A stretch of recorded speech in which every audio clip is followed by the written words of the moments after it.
keep it real. If you really don't trust me, come with a real. You hit in the front, so you get my meals. I'm gunning for the money in the bank. Come on with a dank, scrolling in the tank, rolling with the gang.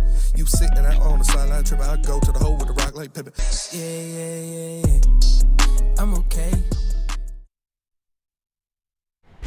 What up, though? Welcome to World Heavyweights Live on WorldSports.com. I'm joined by Spinball Raxter. What up, though? Nicholas Kohloff, Young Jerry, a.k.a. Shampoo, will be joining us shortly, as well as Trevor Sikkema from PFF. Shout out. NFL Stock Exchange. Can't wait to talk about him, about the Detroit Lions NFL Draft, as well as the rest of the NFC North. Last year, our division was phenomenal, for sure. I hate that. I feel like they all kind of had good drafts and good off seasons. Yeah. Like the gas isn't letting up. Bears had a pretty good offseason, obviously, three-time defending offseason champions. Yeah. Vikings had a good draft. Vikings signed some good players. They're a quarterback away from being a true contender, so we'll see what JJ is with them. But I think the Packers had the worst offseason. For sure. I agree. Wholeheartedly. You know who's there to validate that for you? Is our guy, Trevor Sikkema from PFF and the NFL Stock Exchange. What up, though, man? What's up, fellas? How we doing? Good, how are you? I appreciate you taking the time. Yeah, man. Good to be with you guys again. Obviously, Detroit Lions had the draft. There's been some mixed reactions. Kind of boring from outside perspective, I'm assuming. But, like, for our caliber, the guys that we look for, I think they got, Dan Campbell guys for the most part. I agree 100%. I think this is a very staple, like, Dan Campbell draft, Brad Holmes type of draft. Like even the first two guys, like even Tyreek Williams, even Tate Ratledge, like those two dudes, I think are very much what Detroit's all about. I really love their day three stuff. Ahmed Hassanin, I think, is very much like a Detroit type of player, heavy-handed, 4-3 defensive end. Dude is going to work his butt off for you. Really cool story of how he got to this point. Was one of the top CrossFitters in the world when he grew up in Egypt and when he was in middle school and high school, and then he comes over to America, ends up picking up American football, obviously goes to Boise State. But I think he's the type of dude that they're absolutely going to love. Miles Frazier as well. Like, if they want to lean more into the power running game, he is a guy to do it. And then Dan Jackson, too. He was somebody who I was higher on the most. He's a former walk-on, worked his way on to be not only a scholarship athlete, but a rotational guy and then a starter this past season. This dude will fly. He'll give you everything he's got. He'll be an ace on special teams. Like, top to bottom, the only real pick that I feel like you could debate is the Tesla pick. And it's not even the pick itself. Like, I think he's going to be a good player for them. It's just a matter of, was it worth 2 future third-round picks to go up to get him? So the rest of it, man, I thought it was very much a Detroit draft, and I mean that as an absolute compliment as a team that's put together one of the best rosters in the league. I had a full-blown crash out on the Tesla trade. Yeah, he did. It was bad. I had to take down the video. It was he embarrassing. deleted it off of Twitter because it was that bad. But looking at the Tesla stuff, and that is a reason, a lot of national people are, dismissing this draft again for Brad Holmes, which normally doesn't work out too well. But it was because I think Brad Holmes is so confident at the level of guys he can get in the 4th, 5th, 6th round that he sees third-round picks as either dispensable to move up or to take a swing on a guy like a Giovanni Manu or someone with a crazy upside. And he did both of those things in this third-round pick to move up to get this guy who's kind of a swing for the fences, dude. What do you think of Tesla and what he could be in this offense, especially with Johnny Morton, who likes to take shots down the field? Yeah, no, look, first of all, Brad Holmes did an unbelievable job building this roster, so who am I to criticize him? That's normally not a great way to operate. I just want to be clear. I just being like, no, I'll get day 3 gems. It's all good to go. Like, that's normally not what you want to do. But in terms of Tesla himself, that's why I've had these debates with people for really the last 2 weeks since it happened. Is I think the player will be good. I didn't get to Tesla's full film eval until pretty late in the process, but he ended up being a top 15 wide receiver in the class for me. And the more I watched him, the more I was just like, dude, I think this guy's going to be a much better pro than he was a college player. Started out at Hillsdale College, played there for a couple of years. Even the last couple of seasons at Nebraska or at Arkansas, he wasn't the guy in the offense. And so when you look at just his overall production numbers, yeah, I think you're going to be disappointed. But he's built like an X receiver, one that they don't really have right now. Mm-hmm. He's more athletic than typically an X receiver is. He'll block his butt off for you. And At PFF, we categorize catches a little bit differently, but one of the ways we do them is with catchable passes. And the metric is exactly what you think it is. Okay, well, even if the ball placement's not exactly the way that we would want it to be from the quarterback, did it hit your hands? Was it a catchable pass? And did you come down with it? Normally, low 90s, like somewhere between 90, 95% is sort of like what we're looking for from a player. If you're in the high 80s, it's like, all right, that's okay. But anything less than 85%, we go, all right, what's going on here? You got to really work. You got to get on the jugs machine. We got to figure this out. Tesla, last 2 seasons, above 95% in catchable passes cost. Like when it hits his hands, he doesn't drop the football. Now, I hope I'm not jinxing him, obviously, or anything like that. But the fact that he brings you the NFL size to be able to play on the line of scrimmage is next. He will block his butt off for you. He has good explosiveness that we showed at the combine. And the fact that he is a reliable receiver when it comes near his hands, that's something that Detroit very clearly loved and felt like they didn't already have in their receiver room. I wanted to ask about Amon-Ra. He's kind of taking the Detroit Lions fan base by storm. Obviously, the story, you see him crying on the phone, talking about, I would literally die in this field for you. That's what we love to hear in Detroit. I'm sure that's what Dan Campbell loves to hear. But as a prospect, he truly is a 6th-round pick. You look at some of the developmental stuff, that he still obviously needs to get his stance right, come off the ball quicker. But do you think he can contribute this year in rotation with Marcus Davenport? Because we don't really get guys that are bendy or to the quarterback, really just like collapse in the pocket. I feel like he can do that. Yeah, no, I really do think that he could absolutely be in this rotation this year. And I know that's asking a lot for a 6th-round pick, but again, I think that he landed in a really good spot. And they're going to give this guy every chance to be able to work his way into a rotational role with this team. Now, his game's going to be a little bit different because he is somebody who wins with power, wins with heavy hands. And when you're making the jump, when you win with power at the college level, like predominantly, like that, if that's really your calling card, jumping to the NFL is often the longer adjustment period because these guys are bigger and they are stronger. So if you win with power, if that's how you win, it's going to take you a little bit to get a little bit stronger, get used to how strong these offensive linemen are against you, and it's just going to take a little bit of time. But for Hassanin, I believe in the work ethic. I believe in sort of who he is and how he got here. And yeah, it's not perfect yet from him in terms of his technique, but you go back to he didn't grow up playing this game. He really didn't pick it up until he came over to America during high school. And so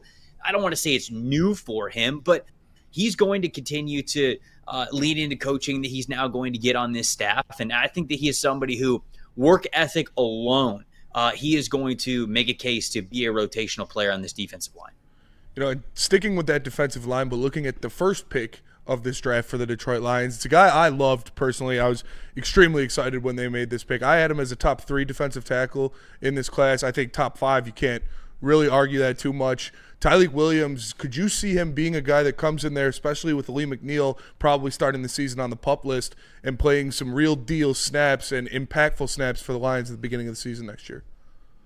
Yeah, I love this pick too, mainly because I had it in my final mock draft, and that's scored for accuracy. And so got a couple of extra points there because they brought him in for a top 30 visit, and I feel like he absolutely would have been their type if they weren't going to trade up for somebody else. He was going to be on their radar here, and so they nab him up. That wasn't a surprise to me, and it's because dude's as strong as an ox. Really one of the best run-stuffing defensive tackles in college football over the last couple of seasons. Now, the thought is, and why people might criticize this pick is, he's not, as for a first-round defensive tackle, he's not really a great pass rusher, and he never has been. And so you're probably not looking for him to be that, but as long as Detroit, and I think they do, understand what he is going to bring as a prospect and what his strengths are, you're okay with that because you're right. I mean, he could be a Liam McNeil sort of fill in early on, but DJ Reader's getting up there in age, and I think he's the long-term DJ Reader replacement to be somebody who could play that head-up nose tackle, shade nose tackle, like 0-1 technique guy who can really anchor everything in the middle that allows you to play, one of the other interior defensive linemen, either in a 4-eye or a 3 technique. It sort of allows you to allow Aiden Hutchinson to be – I mean, last season it was a masterpiece how they were able to get Aiden Hutchinson so many one-on-one situations, and you do that because you have guys on the interior that command attention because of how strong they are. They're not going to be the prolific pass rushers to get in the backfield, but they're going to command the attention because if you let them just bull rush whoever's in front of them, they don't need to have a lot of pass rush moves. Their only pass rush move has to be arms, in extended, and my legs are going to not stop moving until I get to the quarterback. That's a pass rush move if you don't double team them and get them off of that. And then when you do that, that allows guys on the edge to get those one-on-one opportunities. So look, I don't think that Williams is ever going to be a great pass rusher, but I don't think this team drafted him to be a great pass rusher. They drafted him to be, like you said, a rotational player here this season and probably the long-term DJ Reader replacement. I agree. Now, I hate the Bears. That's just I have to say it out there right now. But I must confess, they stole our guy Ben Johnson, who I think is brilliant, and they had one hell of an offseason. I think they topped off a pretty good draft too. Am I wrong there? I mean, I don't like what's going on in Chicago, man. Colston Loveland, Luther Burden, that's and Ben Johnson. I hate that. Yeah, and not just that, but the revamped interior offensive line, right? Yep. You get Jonah Jackson, you get Drew Dahlman, you get Joe Tooney. Now they've drafted Ozzie Trapillo to back up Braxton Jones if he ends up taking a step back. And so, like, they not only have the front line, they also have the insurance in a lot of these important areas. And you mentioned getting the right coaching staff in there, getting Dennis Allen to be their defensive coordinator along with Ben Johnson, who's going to be the play caller for them. I get it. I know Bears have been the offseason champs for 3-4 years in a row, whatever.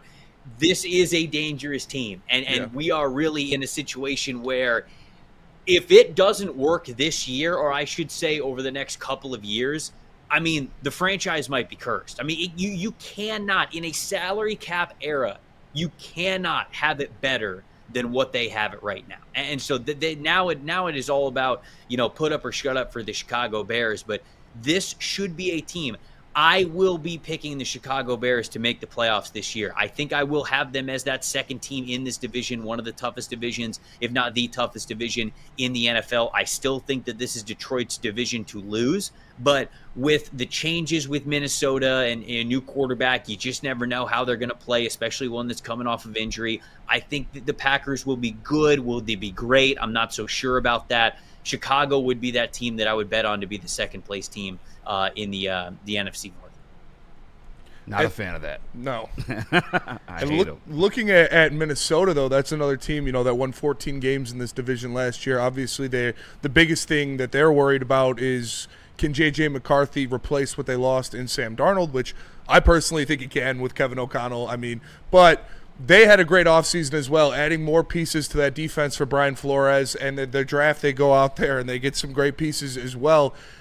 Is Minnesota ready to step down as that second team in the NFC North? Yeah, when I say that I'm going to pick Chicago, I think that I'm probably saying that too easily because I do think it's still going to be a dogfight between them and Minnesota. I just don't think that Minnesota is going to win 14 games again like they won 14 games last year. Yeah. And I think that for as much as their interior offensive and defensive line additions are going to be very impactful, they also had a lot of secondary changes. And the two guys in the deep secondary, like Josh Metellus and Harrison Smith, Harrison Smith, he's not getting any younger. Contemplate a retirement even. You're going to ask him to go out there and he's going to be your full-time starter for you. They've got question marks at outside corner as well. And so look, I think that the defense can still be good. I have a lot of respect for Brian Flores. Obviously, I have a ton of respect for Kevin O'Connell and what he brings to the table. But I don't think it's likely that they're going to win that 13-14 game mark that they hit last season. Instead, I think it's going to be a lot closer to 10 or 11, it probably should be with how good this division is. And I think that, again, Chicago, in my opinion, is going to be right there. I think that both of these teams could be double-digit win teams, but it's all going to be about, okay, who wins 10, who wins 11. So the Vikings are not going to give up that second wild card spot there quietly if they do at all. But it's one that I would bet on Chicago if I was betting on one of them. How you feeling about your Tampa Bay Bucks? I feel great. The rest of the teams in the division, they're still trying to figure it out. Atlanta did a really good job getting a lot of defense talent in there, but they still got to get out there and execute it, obviously. Michael Penix that Jr., trade they made in the first round. What was that? I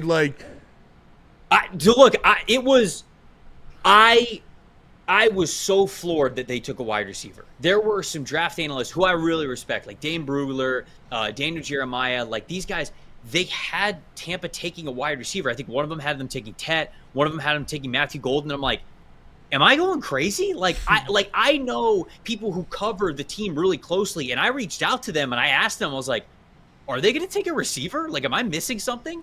And everybody basically said, no. They're not going to take a receiver in the first round. They've got too many other needs at corner and pass rush and all that. And they take Ibuka, who, I'm going to be honest with you, if they were going to take one, he's the one that I probably would have told you they would have loved the most, because he's a great dude. His prospect eval is just so damn clean. I mean, he plays so many different positions for you along the offensive receiver room. He can play X for you. He can play a Z. He can play in the slot. And so I did not expect them to take a wide receiver, but it makes sense for them long term, because there's a reality where both Mike Evans and Chris Godwin could be gone from this team in 2 years, depending on how Chris Godwin looks post-injury, and the fact that it's just how much longer does Mike Evans want to play. And I think they're getting well ahead of that, and they want to say whenever maybe one of those guys, or God forbid both of those guys, bow out at the same time, we're going to be okay. We'll be fine. We'll already have somebody in the room. So I didn't expect it, but long-term, it does make sense for them. What about that Atlanta trade up, though? Like the first-round pick for, what was it, pick 25, I think it ended up being? Yeah. Look, they gave up too much to do it. They gave up way too much to do it. That was crazy. But it goes along with what happened last year with them signing Kirk Cousins and then drafting Michael Penix Jr. Yeah. Arthur Blank is their owner. I think that Arthur Blank is sort of like, hey, man, I want a Super Bowl. Like, I want a Super Bowl. I'm tired of waiting around. I'm tired of the process. I'm tired of he wants a Super Bowl. And I think this coaching staff, and I think this front office with Terry Fontenot, has the green light from Arthur Blank to spend all the money he wants to spend and get as aggressive as he possibly wants to get to put the best team out there. Because Arthur Blank, I mean, I don't know if I'm not like breaking any news here. Like, I don't think that he's like thinking of selling the Falcons, but like, he's an older dude. And so, like, I don't know how much longer he's going to own the Falcons. And so it's sort of like a situation where, again, I look at how they operated last offseason and then what they did this offseason with the trade. And I really do think that he is just like, whatever it takes, I don't care. Spend the draft pick, spend the money, put the best team out there. Let's get back to the Super Bowl and let's win it this time. That's sort of the way that I think that they're operating right now. He's like, I'm dying. We got to go. There is a big thing going around Detroit right now. Obviously, it's still that Aiden Hutchinson doesn't have enough help. They've talked about, obviously, Ahmed hopefully can be something on that pass rush. They re-signed Marcus Davenport, which nobody expects him to play more than 3 games this season. But Zadarius Smith is still sitting out there waiting for a team to try to court him. Do you think the Lions are going to go all in there? Are they good with what they have? And what do you grade their pass rusher situation? Yeah, they were a team that, like, back end of the first round, I wondered if they were going to take the bait on, like, Donovan Ezaraku, right? Where you look at somebody who's sort of like a proven pass rusher, knows how to get in the backfield, knows how to rack up the tackles for loss in this. And I think that their defensive line is good enough, but I don't think it's like, especially with Hutchinson coming off of the injury. Obviously, if it's pre-injury Hutchinson, they'll be fine, like they'll be great, but just even if it's a little bit of an acclimation period for him to get back to where you want to, and then how close to that version of him is he going to get back to after the injury, that kind of scares me, because if he's less than what he was last year, I'm a little bit worried about how this team gets after the quarterback with 4, and if they're going to even have the ability to do that against some of the better offensive lines and the better teams. And so, yeah, maybe it's a Zadarius Smith. I think that you see these pass rushers sign the closer we get to training camp and during training camp, because I think that teams, you figure out more of like, okay, yeah, our group just doesn't have it. We need more juice. So I think that'll probably be the timeline if they're interested in any of these guys. Last question, man. You have to clone any football player in the NFL right now and make 100 of them to fight one gorilla. Ooh. Well, the cheat code answer of Aaron Donald isn't there anymore. Nope. That would be easy first That'd pick. be terrifying. Yeah, the gorilla would be scared shitless. Screw a gorilla. 100 Aaron Donalds would conquer cities. Like that's what I'm saying. Who's the next like strongest guy? Who do a couple of years ago I probably would have said like Trent Williams, but I mean, am I saying Trent Williams now? Maybe I'll go with it. Maybe I'll give the man his respect. I'll go with Trent Williams. He's a freak athlete, super strong. I'll go with 100 Trent Williams to take on a gorilla. What about we're partial to Penei Sewell, obviously, around here. Yeah, Penei, just a great option. Great option. I Can you just imagine thought of 100 one. Panay doing a haka dance? I just thought of Or one tearing your going limbs off off? of like surprise factor and just overall aggression. 100 George Pickens would do some damage. Like, that would do some damage. He'd be jump kicking the Jair gorilla. Alexander's would just talk so much crap to the gorilla. The gorilla would just get fed up, and he'd be like, "I'm done. Actually, I don't want to do this." Yeah, I just give up. They're all walking out there as captain to talk to the gorilla before the fight. Yeah. Trevor, man, I appreciate your time. You want to take this last few minutes to promote what you got going on? Sure. Yeah. Everything over at PFF.com, NFL Stock Exchange show as well on YouTube. We're digging into summer scouting for the 2026 NFL draft. If anybody's a sicko with us and wants to get in on that, we'll be doing that starting in a couple of weeks. So check out all that stuff. But appreciate you guys having me as always. Yeah, thanks so much, man. We appreciate you joining. Man.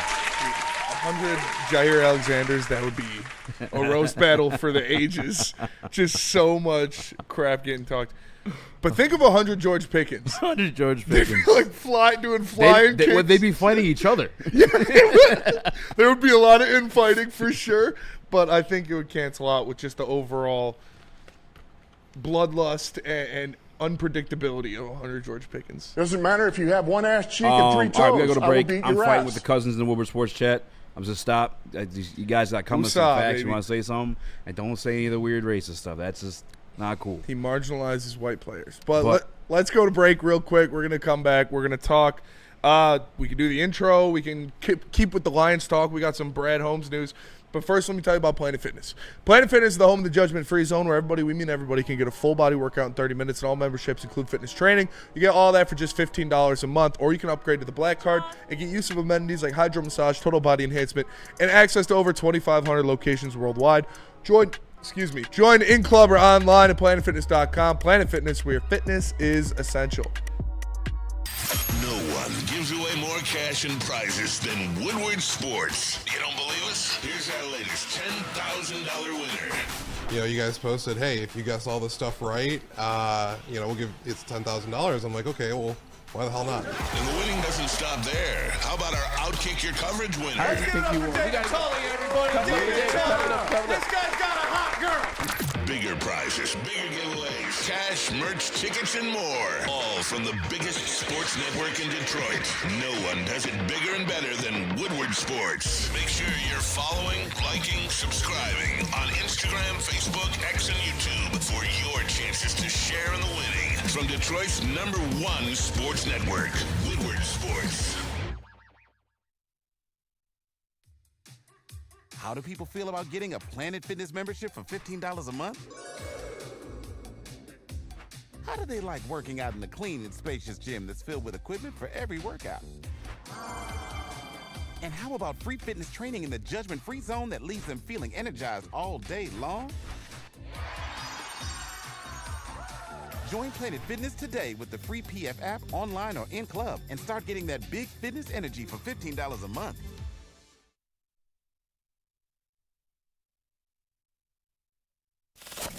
We don't like to brag that we are the toughest sports network in Detroit, but we do have a guy named Darren McCarty on our side. Woodward Sports.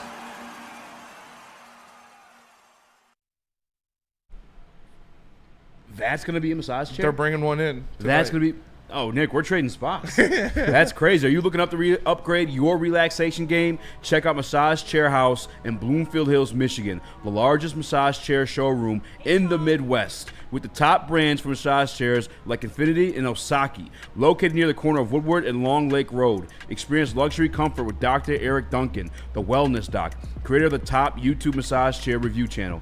Book a visit at www.massagechairhouse.com or scan the QR code. Massage Chair House, your ticket to the ultimate recovery and relaxation. Yeah, I can't wait. They're bringing one in and putting it in the Maz chair spot. Oh, so that's what's happening today after our show? Yeah. Oh, we got to vlog that. We got to check that bad boy out. Yeah, I'm gonna First go to the review. gym. I'm gonna be here after hours. That's good.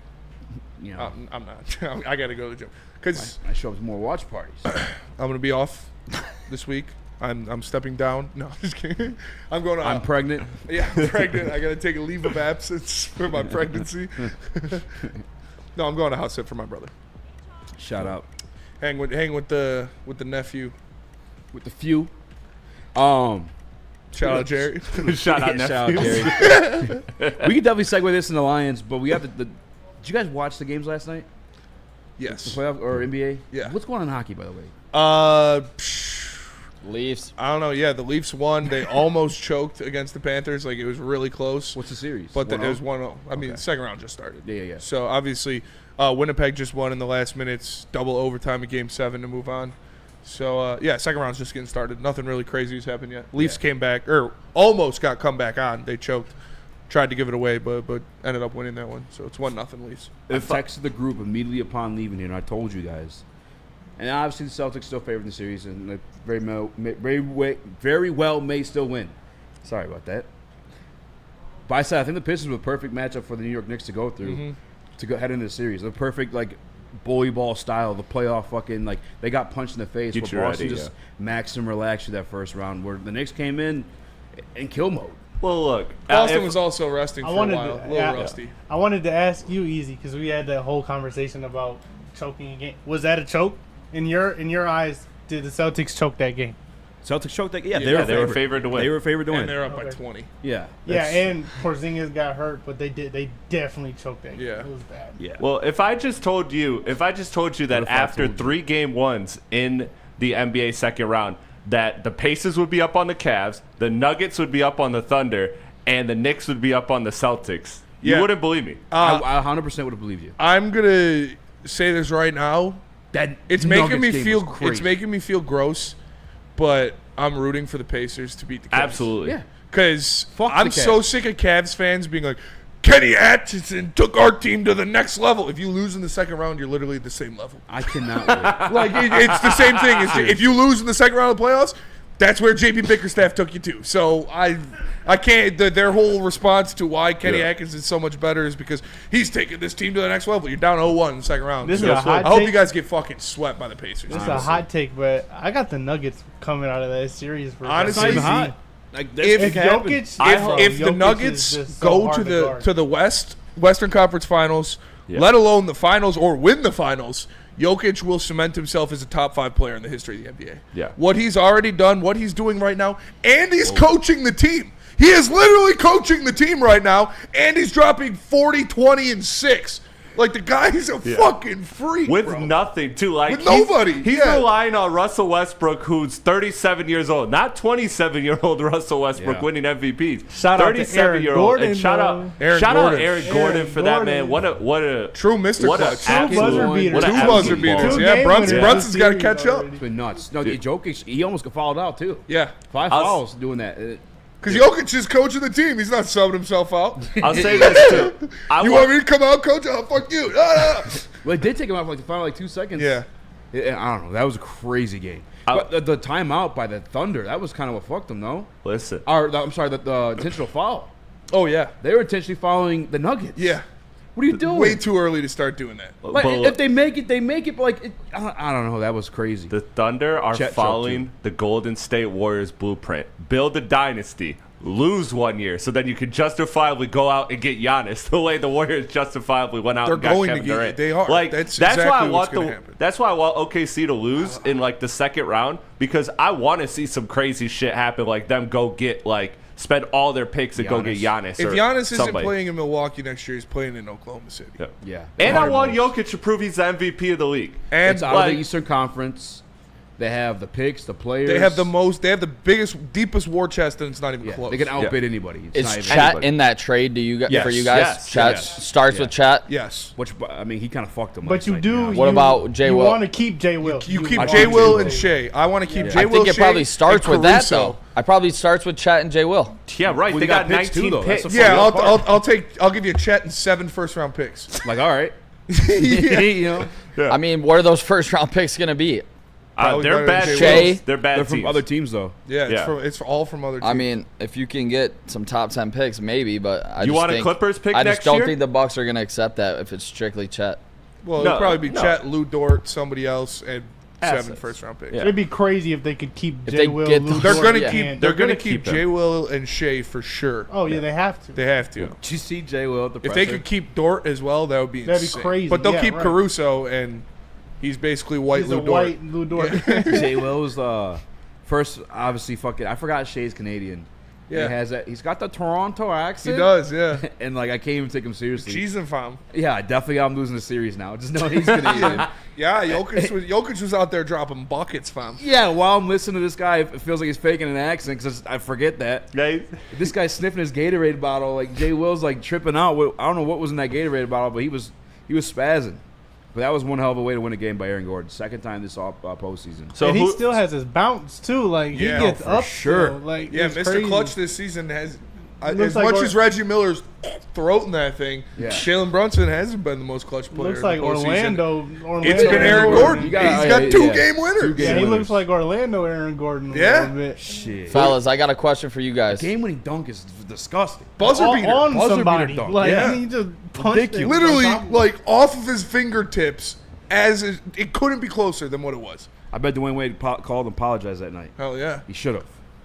I would have called D Wade. Is that a 9? Click. How's your knees, pussy? Are you guys surprised that OKC is still the favorite to No. win the NBA No. championship? No. They're At the best plus team. 170. They're the best team in the playoffs. Plus 170 though? That seems like crazy after losing game 1 at home. I think that's kind of That's fair. That's fair. They're the best team. Yeah. They're the deepest Chris, what team. were you gonna say? It was Yeah, not a that- game winner. It wasn't like they got killed or nothing, you know? Yeah. Yeah, Like, they gave up a lead. Yeah. I mean, I was in the. I got doing home, a I stupid got strategy, so they're not going to do that strategy again. Similar They're gonna be like situation. I Denver. said the Knicks came into this Celtics series battle. Yeah, ready. just like Boston. Boston's The not going to Nuggets miss just 40. finished a 7-game series with Clippers. Yes. And they just washed, like you said, they washed Memphis. Yeah, that's what happens. They got to catch up in that playoff mode. How do we feel about Same with Boston. Boston's not going to miss 43s in the next game. I feel like Denver's Put been up there 63 before. alone This could be a is tough Denver matchup. has also been there before. They So has have- Boston. they have- That's why Boston. I favored Do you- But Denver. OKC has way too many Both of them have. adjustments they can make. Yeah. Like I don't see Denver's adjustments. Like Denver just has to hope for the Jamal Murray game, hope for the more Jokic games, and Michael Porter Jr. Like they have to just kind of hope. They know think what they are. Whereas OKC has a deep rotation with a lot of talent, a lot of variance in their three-point shooting, a lot of schematic adjustments they can make. I still think OKC is getting out of this series. I think it's more likely that OKC wins their series than I'll say Minnesota. Yeah, You said what do it's we more think likely about that OKC series? wins their series or Then Minnesota. Yeah. Do they play tonight? They played Yeah, tonight at the 9:30. game one I was tonight. about to ask 9:30? about it. Oh, let's Yeah. go, dude. Minnesota versus Golden State. Golden State. That's gonna be a good Steph's series. thumb's fucked up. Hey, I but guess. Ant is coming in this. He's been wanting to play Golden State. Yeah. For years, he's been wanting to play them in the playoffs. So he's coming in field up. I know Jimmy's back, and then if Buddy Hield is catching. Dude, heat if a little Ant can bit. kill KD and then LeBron and then Steph, Dude, that's actually crazy. Yeah, that but would be insane. if it's anybody though, bro, out of those three, Steph not gonna let that shit happen. Because Jimmy's there too. Just might do it. Yeah, bro. But you put Jimmy. And again, That's crazy. you want to talk about narratives, I talked about Jokic. If they win, is he top 5? If Steph wins another championship this year, is he the best basketball player of all time? He's you can change the narrative of the LeBron era. Though, Yeah, one before. because There's no you- LeBron. You take 5 ships. One before becomes KD, Curry's. 2 with KD, 2 after KD. It becomes got 2 two now? by Yeah, himself. if he wins this year, he would have 2. two after by K- himself, yeah. bro. Like Without Clay too. No Clay. That'd be 3 without KD if he wins this year. Yeah, that's what I'm saying. 1 before KD, 2 with KD. He's got 1 win after 5 KD right. championships, Just did the dude. gold medal performance of a lifetime. He'd be top 5 for sure. I think these he's past already. 2 3. rings were like the Yeah. most. The last one was very, very impressive. Like, you Andrew have to- Wiggins and fucking the Yeah. corpse of Klay I'm Thompson. kind of Bro, with yeah, that. I think Jordan it would be Poole. officially labeled the Steph and LeBron era. Like I think it would be like right now it kind of is that, but like that would just cement it that it's I think those it- two guys. I think that's it's it. the Steph era. Yeah. Like, him if and you KD wanna are be honest. that's I just think it fucking would just OP. I be love. Steph era. Okay, LeBron. I don't know. He does It what would he be, does. bro. LeBron's like bro, but being like discussed as like the best ever. who The greatest want, ever. bro? I mean, You Steph would win. be in those conversations too. Steph is in that In my conversation if opinion, he he wins. already kind of is for like super Steph fans. There is super reason, Steph fans. and there is reason behind it. If he wins another one this year, he would be in those conversations. I'm a Steph fan, so I'm a little biased. But like, you look at, bro, 5 championships in LeBron's era, and he's 11. He's 17-11 versus LeBron already, so Yeah. he has a winning record against LeBron. And then you go and win 5 championships in what's supposed to be his era. Like, I'm not saying he's gonna be better than LeBron in the GOAT conversation, but he definitely puts his name up there, and you got to respect his name a little more if he wins this 5th championship. I agree. He's already got that. He's already got that. I think he would be. Honestly, the Olympics for me was like what cemented. I think if he wins another championship, I think he's inarguably a top 3 player in the history of the NBA. 100%, and he definitely it would be Jordan, LeBron, Curry. That's what you would be talking about. And he's definitely the best point guard of all time. I don't know. I think he already is. I think he already is too. People would still try to argue that, but Magic's up there for sure. I mean, Magic did some. Magic's second, but like crazy. 5 rings too. Steph has just as much lore as Magic with like changing the game. You know, he changed the game too. And but Magic 6'10" point guard came in. Magic came in right away. Year 1, ready to go. Yeah, so kind of crazy. It's Steph or Magic for sure. Yeah. I mean, look, I would probably lean Steph honestly right now. The more I'm thinking about it too, because I feel like people forget about the fact that he had Kareem. So like much like they try to diminish those Steph Curry titles with Kevin Durant, like Magic had Kareem. You know, like and then he definitely had no shortage of talent there with him and his support. Everybody had help. That's a perfect example because actually in the 2022 finals when Steph won, there was nobody on his team that was on the top 75 list. Yeah. Like he won with like top 200, like not even top 200 people. Kevin Looney and Sean Livingston. Yeah, his best players in 2022 are what? Andrew Wiggins and Jordan Poole. Jordan Poole, Andrew Wiggins. Gary Payton. He got rings in the superstar era. We could make these super teams, and then the apron era as well, which like less. And you're forgetting too a slept-on part of that conversation with Steph is that he did it all with one team, and that's going to get valued that is a lot. True too. That's going to get valued a lot. All right, let's go to break. What up, Nick? Real quick update for the folks, because I know we're not getting into too much ball today. The Tiger game has been postponed tonight. They will have a 1 game tomorrow. Jackson Jobe will be on the mound starting at 8:40, and then a doubleheader Thursday. Casey Mize gets game 1 of the doubleheader Thursday in Colorado. That is the update on the Tigers. 2 days off for the folks. Lord knows they need it, but it's kind of crazy to get 2 days off in a baseball season. So the AL leading Detroit Tigers won't play until tomorrow at 8:40. Good thing we're playing the Rockies, though. Yeah. They suck. Let's go to break. We'll come back. What? We could drop what we normally drop. Yeah. And kind of work around it. Yeah, we'll come back. We'll talk about Brad Holmes. Tell us about merch. All right, let me tell you about merch. Woodward Sports has the best merch in the game right here at woodwardsports.com. All you have to do is go to woodwardsports.com, click that shop tab day, get yourself hoodies, tees, hats, all that, all teams, all seasons. Make sure you are tapping in with the best Detroit sports merch in the game, Woodward Sports. Love Woodward Sports? Love wearing clothes? Then you should be wearing Woodward Sports clothes. Check out our full line of merch at woodwardsports.com. Just click on Shop. We have all your favorite designs, like Dan Campbell kneecaps, Woodward Golf, and of course, our own logoed out merchandise. Men, women, infants, kids, all love Woodward Sports. Impress your friends. Impress your boss. Impress your dog. Buy Woodward Sports merch today.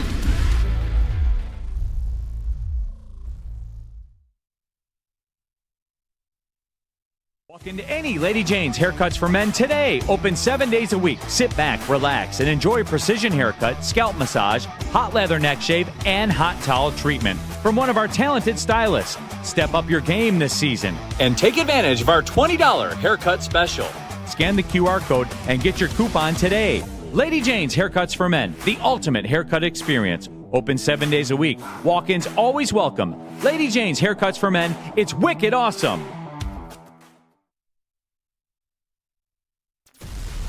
Has the best sports fans in the world. That's why they deserve the best sports coverage in the world. We are the Woodward Sports Network. Les Stanford Buick GMC has great offers for everyone. Get a 2025 Envision Preferred all-wheel drive for only $259 per month. And try out the 2025 Sierra Double Cab Elevation for only $169 per month. Don't forget about the 2025 Hummer EV SUV for only $699 per month. Get to Les Stanford today to check out their massive inventory. Les Stanford Buick GMC, LesStanford.com. You already know Loom Cannabis Co., but did you know they've got all the brands that you love now for less with unbeatable prices, a wider selection, and the best loyalty program? Loom is the premier destination for new and experienced shoppers alike. Experience Michigan's #1 recreational dispensary at one of their 38 locations. Use code WSN30 for 30% off your entire order, online or in store. One more time, that is WSN30. That is a great offer. Make sure you guys go check it out at loom.com today. Whether you're hitting the game or simply just chilling at home, Jars Cannabis has you covered. Jars is home to Michigan's largest lineup of recreational cannabis products. They've got 27 locations across the great state of Michigan, repping Michigan in a big way. 9 of those locations are right here in Metro Detroit, so there's always one nearby. And if you're in Grand Rapids, Madison Heights, or Milan, get ready because new stores are coming your way soon. Go to jarscannabis.com to find your favorite product today. What up, though? I'm Mike. Whatever waits live. WorldSports.com. I'm Eazy, Joe, my small reaction. Chris Nicholas Kohloff, Shampoo, a.k.a. Seinfeld, a.k.a. Young Jerry, a.k.a. the Cougar Killer. That might be it. Cougar Killer. You got to bag that one first, though. Smash the like button, be a friend, tell a friend, share the stream. All right. Mike Payton. It's a guy for the show. He's been under scrutiny from the Detroit Lions fans. Couple times. And at some point, brother, it feels like you're asking for it. Because in recent days, he wrote an article, was Brad Holmes getting too cocky? And he's just kind of talking about like his lack of urgency at addressing the edge position, Spinny. Yeah. Do you feel the same way? No. Is he getting too cocky? I think he's a right to be cocky. Yeah, first of all, he's doing what he does. You think, is Brad Holmes getting too cocky? Let's look at the first draft pick he ever made as a Detroit Lion. Mm-hmm. Like, that was a pretty visceral reaction and a show of cockiness in his first ever pick. So he's not getting too cocky. This is who he is. This is what he does. This is how he knows to do it. And no, he's not getting too cocky. He is drafting extremely talented players consistently throughout his tenure. And I think he did it again. So, I don't know. That's kind of a crazy question to me. Yeah. This one definitely feels like Mike's put one out there, you know. Little meatball. Put one out there, testing the waters. Yeah, throwing a little meatball down the middle because, no, he's not getting too cocky. He's building and curating one of, if not the best rosters in the NFL. Yeah, I think I will say that the later round approach does feel different from past years, like previous years. Like last year when he gave up the 3rd round pick to grab Manu in the 4th round, you're scratching your head. But as you guys made the point before, that 3rd round essentially is a 4th round pick. It's the very beginning of the round. It's a later pick anyway. Didn't really hate that. I mean, obviously it's still not ideal, but then it happened again this year. Now, obviously, Manu, you got to watch that one play out. I have confidence it will. You go look at one of the best tackles in the game right now, Jordan Mailata. I think a 2nd round pick for the Eagles. Yeah. He didn't play for the first 2 years of his career. Now he's one of the best tackles in the game. Like, some of these guys have those traits that you can't teach, but you teach in the game. And so you draft them off those traits, and then you give them those 2 years to become that product, the best tackle, what you believed he could be. I don't think we'll see that Manu. I think it'll be another year from now. He'll be that. I don't know if he'll be the best in the league, but he'll be worth something, right? At least a 3rd round pick he gave up, right?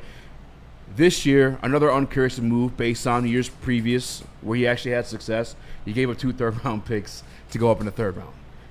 I had nothing against Isaac Tesla. You can't find a clip out there of me saying I don't like Isaac Tesla. I didn't like the trade. Yeah. Just like you said, just like Trevor just said, it is a little bit different. But at the same point, he had his run as general manager for 5 years now? And he's done a lot of good things. I think he has the confidence because he's made these decisions before now. And it's kind of worked out in his favor. Like he's willing to die with the decision he makes because he's built the team already now too. Yeah. So you can afford to take a little risk here and there. You know, I don't know. It's definitely different from what he's did to build his reputation. I'll say that. But I don't think it's cocky. I just think it's confidence and kind of maybe having your footing underneath you too in the GM game. Yeah. Hey, it's being here, being right, and knowing your guy, knowing what type of football player you like and you select and having faith in them. And when you are a guy that does that, he doesn't draft off need. He drafts off talent. He said that multiple times. Yep. He drafts to acquire talent. And when you are one of, if not the best identifier of talent in the draft, you're going to trust how you feel about somebody. And when you have a track record of Brad Holmes consistently churning out all pros, that allows him to like these guys more. So, yeah, I talked about the third-round pick situation multiple times, saying that I think Brad Holmes values them differently than other general managers because of his ability to get 4th, 5th, 6th-round picks that come in here and are instant contributors and play on a team. Like, Eazy, you said, I'm not trying to put you on blast or anything like that, but when you talk about third-round picks, you say they can't really be a bust because you don't have extremely high expectations for them. So a good third-round pick would be someone who comes into your team, contributes for their whole contract, and then maybe signs a second-year deal. Yeah. That's a good third-round pick. Yeah. Brad Holmes is getting that in the 4th, 5th, and 6th round. So he sees those guys as guys that would be just as good as a good third-round pick. So he uses his third-round picks as trade targets or as swinging for the fences moves. Because those are the guys you see that are still available in those rounds is like, fuck, he's a freak of nature, but he didn't have that much production. Who's going to take him? Brad is like, I'm going to take the freak because I know I'll get a guy in the 5th round that'll start for me. I know I'll get a guy in the 4th round I'm going to sign to a second contract. I know I'll get a guy in the 6th round that's going to be around and make plays on my defense. Yeah, for me, the value of that third-round pick, though, is so much more. And that's like when I think there's another one of those cousins they're talking about, like, oh, what happens to F them picks until he does it? F them picks doesn't pertain to trading up in the draft for a guy that's still a question mark. F them picks pertains to going and getting a guy that's productive in the NFL right now. That's what F them picks is. For me, the third-round pick is the same value you saw New York move back into the first round with, into a top 25 pick, I think at 26 actually, to select their quarterback. Like that's from where did they that move, was my though? beef. Is like you could use that third round to leverage yourself up in the first round versus using it in the 4th round. You know what I'm saying? How many spots did New York have to move up with that third round? Because we moved up 32 spots. You're literally talking about from the 3rd round to the 1st round. Like They didn't give up their 2nd-round pick as well? I have to pull up the trade details if somebody wants to pull it. Nick, will you pull it up? See what New York gave to get Jackson Dart? It may have been like a 2nd round as well. Give me a sec. But it's just an example of that one for the 3rd-round trade piece, though. That's what the Detroit Lions gave up to go get their guy, Terran Arnold. They gave up their 2nd-round pick, 34, and the 3rd-round pick, 99. Yeah. So, they gave up their 3rd-round pick to move up that conversation, 9 though, spots. Detroit Lions, the year prior to grab Terran Arnold, what they gave up to move in the 1st round with the 3rd-round pick. Yeah. That's just what I'm talking about. But they also gave up their 1st-round pick to do it. They gave up their 1st round. It was a swap. Yeah, and that's what I'm saying. But the 3rd was the extra piece you gave, right? And you moved up, 9 spots? Yeah, like something, 5 and spots. that's the same. The Lions did a swap and gave two an extra picks. 2 third-round picks to move up 32 spots and get those 6-rounders. Yeah, not a fan of it. So they moved up a lot more, but I get what you mean. Yeah. Eazy, you didn't like the Gibbs trade, period. Doesn't matter. No. I'm sure the same guy we just put on mute. Gibbs, you don't. I never. They didn't trade up for Gibbs. They traded back for Gibbs. Don't just say senseless shit without facts. Stop. I actually love this trade for the Giants. This is I feel like that's not bad at all. 34, a late 3rd and another 3rd to get up to the. I think that's a great trade for New York if Jackson Dart pans out, and that's why I'm with you, Eazy. The question you guys said is Brad Holmes getting too cocky. I think cocky and confident are two different things. I just think he is so confident in his evaluations of these players where it comes off as cocky, almost arrogant at times when he does talk to the media. And I think that's the problem I sometimes have a issue with Brad Holmes is when he's addressing the media and other people, he's addressing them as if they don't know a single thing about football. Yeah. And that he is the guy no matter what. And I think the thing around that is you do that after you win a Super Bowl. You don't do that after you make an NFC championship game, but I think it's the fact that he turned around this franchise where he feels like he can do it because it was this franchise that nobody else can turn around, where he feels that he can do that, which he can do whatever the fuck he wants. I'm not saying he can't, but I'm saying that's the part that I think rubs me the wrong way personally. Obviously questioned a couple picks, and I got ripped to shreds on social media but people were listening That's to not it, Brad Holmes, and people were having issues with it because you can't criticize a single move that this GM makes because he turned around one of the worst franchises in all of sports. But this team hasn't gotten to the mountaintop yet. Yeah, but I think the narrative that Brad Holmes isn't picking an edge rusher or didn't pick an edge rusher in the first round because he's too cocky or to spite the fans in any way is the dumbest thing I've ever heard. I don't think that it equates to it at all. If Brad Holmes thought the best guy there was an edge rusher, he would have taken him. He picks the best guys. He picks the guys highest on his board. It doesn't matter what position they're at. So that's what I think people that are like, oh, he did that to spite the fans. Like, shut up. That's so stupid. I didn't say that right now. I know, but that narrative goes hand in hand with the cockiness. Do you believe he's cocky when talking to the media? Yeah, he's snarky. I think if you were asked the same thing 400 times in a row, you'd eventually start answering it like, yes, this is what I'm doing. Ask me about this. Like, if I walked up to you every day, I was like, Nick, why did you wear that shirt? Eventually just be like, it's the shirt I wear. Yeah, getting too cocky, I don't know. I just think it comes across like, obviously he's ultra confident in himself, but I want my GM, that way. I want my Brad Holmes that way. Yeah. I want a confident GM. Don't get me wrong. Like, I don't want some guy questioning his own decisions. I just think if you think every move that he makes is gospel, I just don't agree with that. I'm with you on that one. I think he made some mistakes. I think for what we're seeing right now, we definitely need to see it play out before we could just say he's 100% correct. Because Manu, we got to see that play itself out.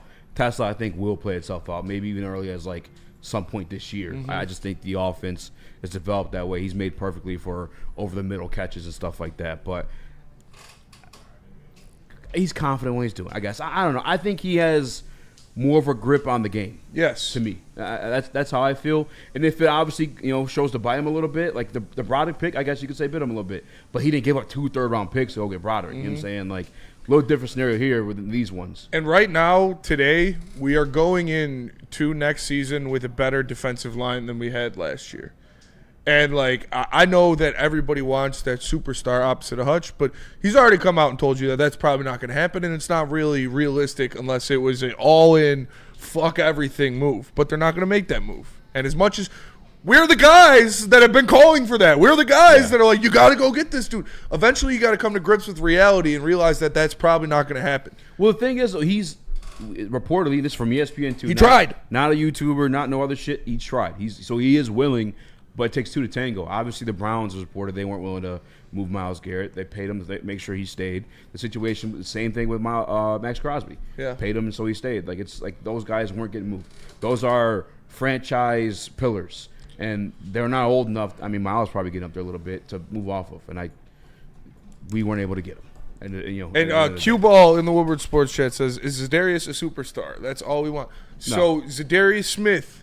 The signing of Zadarius Smith makes or breaks whether Brad Holmes is doing his job right. I want Zadarius Smith too.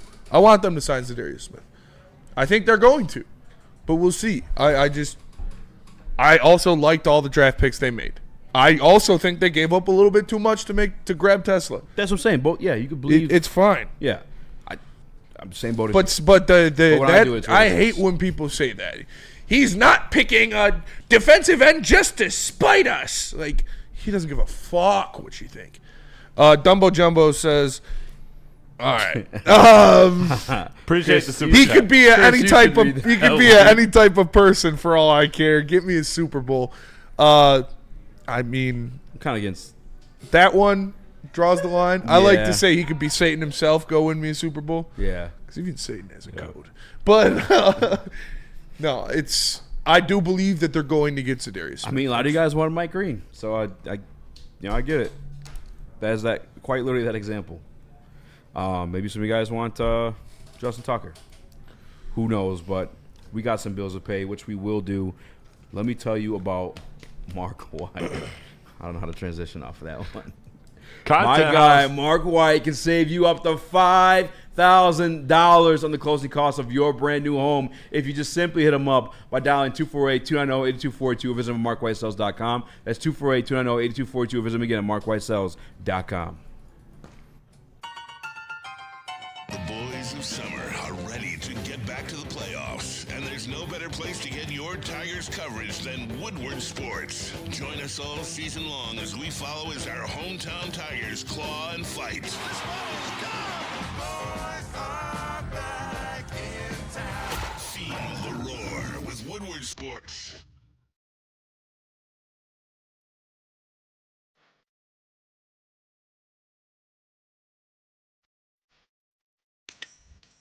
Hey, Tony, what's up, bro? Same circus, different clowns. For sure. You want the usual, the big zip? You know me too well. Throw a little something extra in there for your ma. Oh, Hope man. she's doing all right. Ay, sei un santo. You're a saint. All right, buddy, we'll see you next time, okay? Grazie.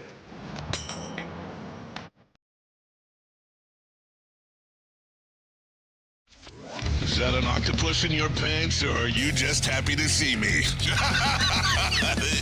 See what I did there? Go Red Wings! From Octopi Experts, Woodward Sports.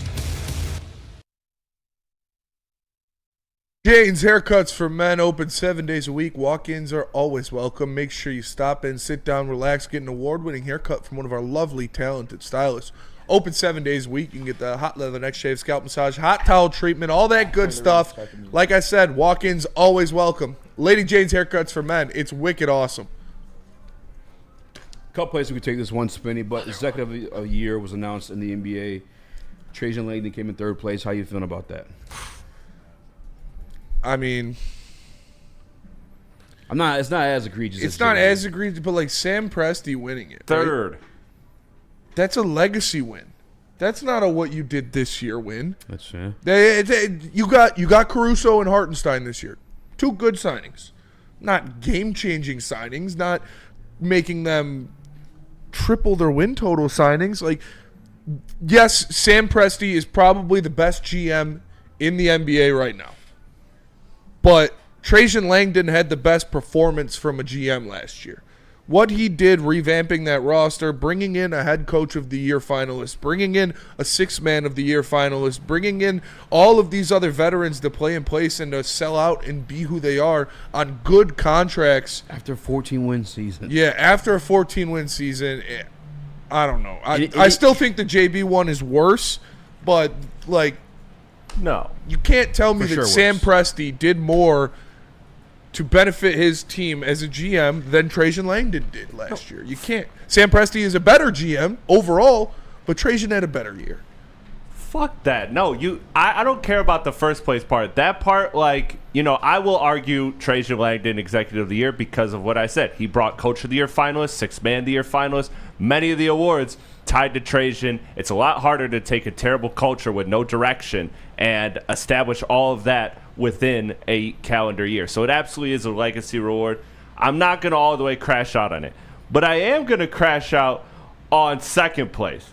Because look at who got second place. Kobe Altman, the Cleveland Cavaliers GM. Dude, what is this Cleveland over Detroit bullshit? Like, I don't understand what metric Cleveland did better than us other than total wins. That is it. They didn't have a bigger improvement. We had more finalists in sixth man of the year, in coach of the year, like end of the year awards. We had all. Why do we continuously lose to the Cavs? Look, if you wanted to go crazy and put Rob Pelinka, who was on that list at 5, if you saw, he was on that list, or 6. Sorry, excuse me, he's at 6 for getting Luka Doncic. I'd have been like, all right, whatever. At least you went and got a guy. Are you telling me DeAndre fucking Hunter got you second place? That got you second place in executive of the year? DeAndre Hunter? That's the only move they made. This is stupid, man. This is absolutely stupid. I don't get this. It doesn't make any sense to me. There's no consistent logic with these awards. That's what I've been saying. I'm saying it loudly now that Detroit matters, now that we're not at the bottom and we're never in these races. No, now that we're in these races, look at this shit. They're changing the narratives every year to fit what they want it to be. I don't get it, man. I don't fucking get it. I don't see what metric. And Malik, what did Sam Presti do this year? Like what move did he make this year? Hartenstein. Caruso and Hartenstein. That's it. I think Caruso was last year, right? Yeah, No. Caruso was last year. Then just no. It was summer. Yeah, it was last summer.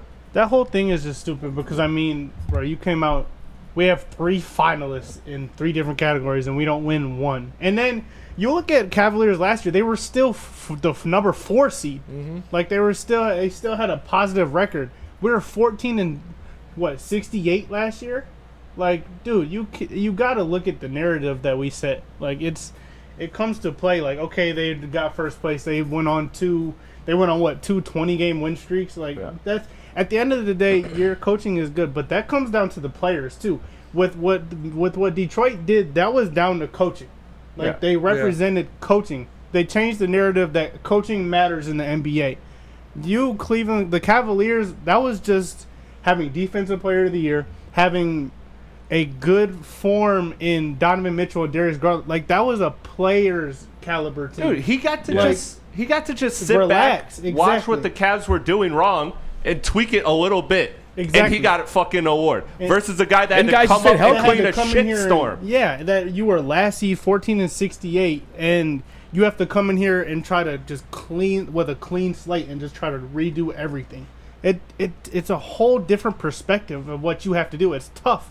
It's so hard to do that, to triple your wins. Like it's so hard to do, but they're not looking at that. They're just looking at who's in first place, bro.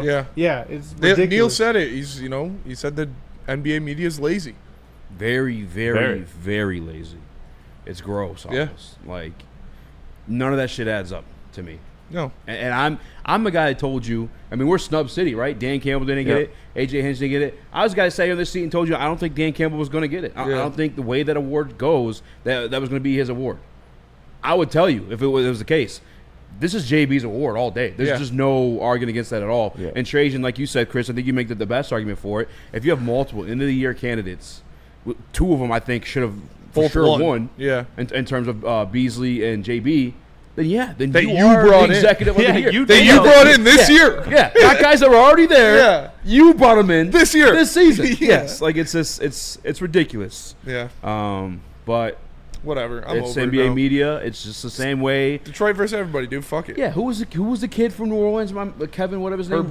Herb Jones was ranked over Cade Cunningham. Yeah. That one, I think, ridiculous. Like it's gross, and you should be embarrassed. Okay, I think. so it needs to be called out with more. the awards. Like I know I didn't really talk about it. We don't have to talk about that much. But when it comes to Cade Cunningham, I kind of said this, and this is my opinion. It's hard to win the comeback player of the year when you're the first overall pick. Yeah, that's just my opinion. That one like, I can understand that. Like I can understand that you're a first overall pick. You're expected to come in and perform at the way you are. Like I can understand that one. But JB's, that was a snub. Malik Beasley's, you can argue that was a snub too. Like I wasn't really that worried about Cade. I don't get it, man. Like this team's win projection total was 24.5. They almost increased that by 20. They almost hit the over by 20 I called games. Spencer crazy when he was talking like 30-something. 35. Yeah. He said 35. I was like, I wouldn't do it. Yeah. We called this guy a madman. I was called a madman. It's ridiculous, man, because I hated it because I listen to a lot of national podcasts like covering the NBA. I probably listen to the most like national NBA coverage in this room. And all year it was just, oh, Detroit, what a great story. Happy for these guys. These guys are the real deal. Award season, all of you people I listen to are voters. And not one of you are voting for the Pistons. Like, what the hell is this? Like, it's pandering. It's bullshit. It's like you said. It's lazy. It's looking at it's standing watching. That's all you're doing is you're looking at standings at the end of the year, and then you're just blankly putting in some BS. Yeah. Like I genuinely don't get it, man. There's no consistency with this criteria. It always changes. If you would have told me that the Pistons were gonna go to a Game 6 of the playoff, I probably would have laughed and smacked you in the face because you were talking nonsense. Like, nobody expected them to do that, dude. And it's so tough because you just have these reporters that sit back and watch it. Like, you're watching all of this happen. Yeah. But because they're not in first place and they didn't win that series, all right, they think they didn't finish what the narrative they said. They don't think that they finished it because they lost in the playoffs. Like, I feel like that's the mindset that they have. Because you lost in 6 games, the rest of the season doesn't matter. Like, I feel like that's what some reporters are looking at it as. Like, I think it gets voted before the season, though. Before playoffs. Is it? Yeah. Right right regular before season. But see, then I don't understand how that is. That's a problem. I like what the NFL did this last year, and they made the votes public. Like Dan Orlowski, who he voted for was public. And show your faces. Yeah. Come outside. It really should, because those people shouldn't be taken seriously. Really. I'm going to say this. It's straight tinfoil hat. I haven't heard it brought up. Let's go. Cade Cunningham had 17% of all of the money on most improved player. That was by far the most. Tinfoil hat on. I'm going to tell you straight up. I think some of these awards and some shit, I know Detroit throws down big money on the books. I know We that. do have casinos. And this, Not a lot of cities have casinos. Yeah, 3 casinos. That's true. Take that, I Cleveland. truly believe there's some sort of influence. I really do. I mean, I'm That's not the going to stuff go. that That's tinfoil hat. gonna This go that is me far. talking. Yeah. This is nobody. This is no inside source. This is tinfoil hat conspiracy. I truly believe that. But I get the there with reason for you. the Cade I'll Cunningham jump there stuff with is you. like he's been nice. He just finally got peace The around Cade him. one, I'm not it's at least- crying about the Cade one. Yeah. That's what I said. People called me crazy for saying he wasn't the most improved for the season yet. But It's the But same I'm reason. also- It's the same reason Cade didn't win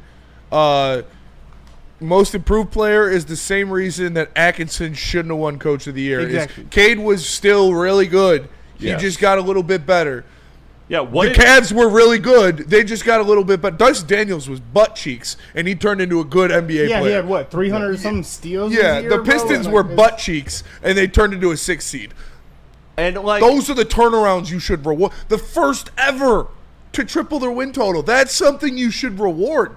But whatever, fuck them, dude. I hope the Cavs get swept by the Pacers. They were saying that oh, Kenny Atkinson turned Evan Mobley into a All-Star. He's fucking 23 years old, Wasn't but he he in was gonna get there by fucking accident. JB taught him more than fucking Kenny Wasn't he in Atkinson. the? He was in the defensive player of the year runnings last year. wasn't JB he? got Jared Allen to be an All-Star. That's more respectable. That is more That's respectable. Because he was literally a throw-in of a trade. You got him for free. And they made him an all-star. Yeah. I just don't. Yeah, Evan Mobley up 3 points. By the way, last year Evan Mobley only played 50 games. This year, 71 for the whole Kenny Atkinson Weird. thing. It's like that help you win more games, having that guy available. Yeah, strange. Kind of crazy. Yeah, and Garland missed only games last year. change Yeah, in Garland his was Garland missed a lot of games, too. 2023 stats to his 2024 stats was 3 more points. Yeah, fuck out of here, NBA. You guys suck, dude. Yeah. You're fucking... Your All-Star game's a joke. Your coaching award votes are jokes. Fuck you guys. Dude. I hope the Lakers never win a championship, NBA. I don't know if Dr. Mario was trolling me. He told me this earlier, and we kind of we were going back and forth. But I want him to tell you, Spinny, because I want your reaction. I you find his comment in the Woodward Sports chat there. He says, Spinny, Ivy is Batman, Kate is Robin. I mean, yeah. I hope that crack tastes good when you smoke it. I don't smoke crack, mother. I sell it. I don't sell crack, motherfucker. I smoke it. All right. Here we go. Second one. Got it for you. Tinfoil hat back on. Let's go. 2024 NFL Head Coach of the Year. Yeah. Dan Campbell had the most money wagered on him, and it accounted for 17.1% of the total money wagered. So is this the 17% rule, like Easy's 12% rule with quarterbacks? And 14.1% of all tickets placed on the award was on Dan Campbell, led in both categories. Guess who got it? The coach that he beat twice in the regular season. Yeah. That's what that And he award was 15. consistently is, though. Like, if That you put is your what money that on award- Dan Campbell But to win they're that not over consi- Kevin O'Connell, you're the idiot. Yeah. It's literally a contest. It's like it's a drawing contest to draw a zebra. There's a reason. Dan 15 Campbell and drew a 2, fucking 20 giraffe. injuries on the defense. That definitely was Doesn't an matter. The amazing expectation coaching. was they're going to win those games. That's like Both were great. What was it? Stefanski won it over Dabble yeah. because he had 4 different quarterbacks win games. Yeah. Like 4 different starting quarterbacks winning games in the division he's in. It doesn't matter that the Bills won 14 games. Like, that's a better coaching performance. That's why they should all be like that. If the NBA one was like that, Bickerstaff would have won. Yes, exactly. If the NFL was consistently the best coach, Andy Reid would be it every year. It's not the way it goes. It's the guy who does the most with least. Dan Campbell and the Lions had expectations to win. They didn't lose any pieces on that offense, and Yeah. they kind of have the cake schedule. Yeah, the injury part though is what throws the biggest wrench in it. Yeah, I you think. could definitely make arguments there. But nobody expected the Vikings to win 14 games. But still, easy. Sam fucking Darnold? Are you kidding me? You made Sam Darnold the MVP I candidate. don't think that guy's won more than like 5 games in a season in his career ever. They won 14. You brought up a fantastic point, though, about the injuries of Mobley and Garland.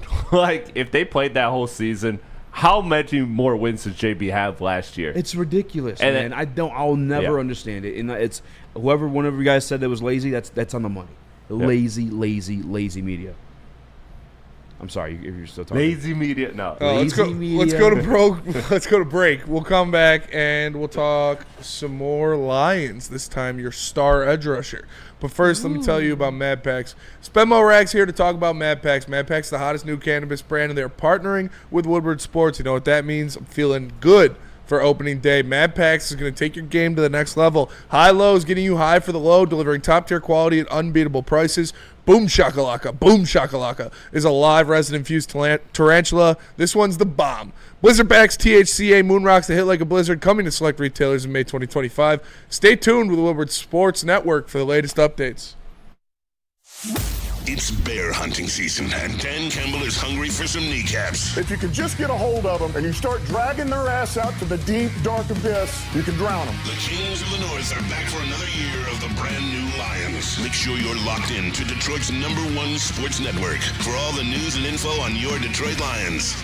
Woodward Sports, let's go.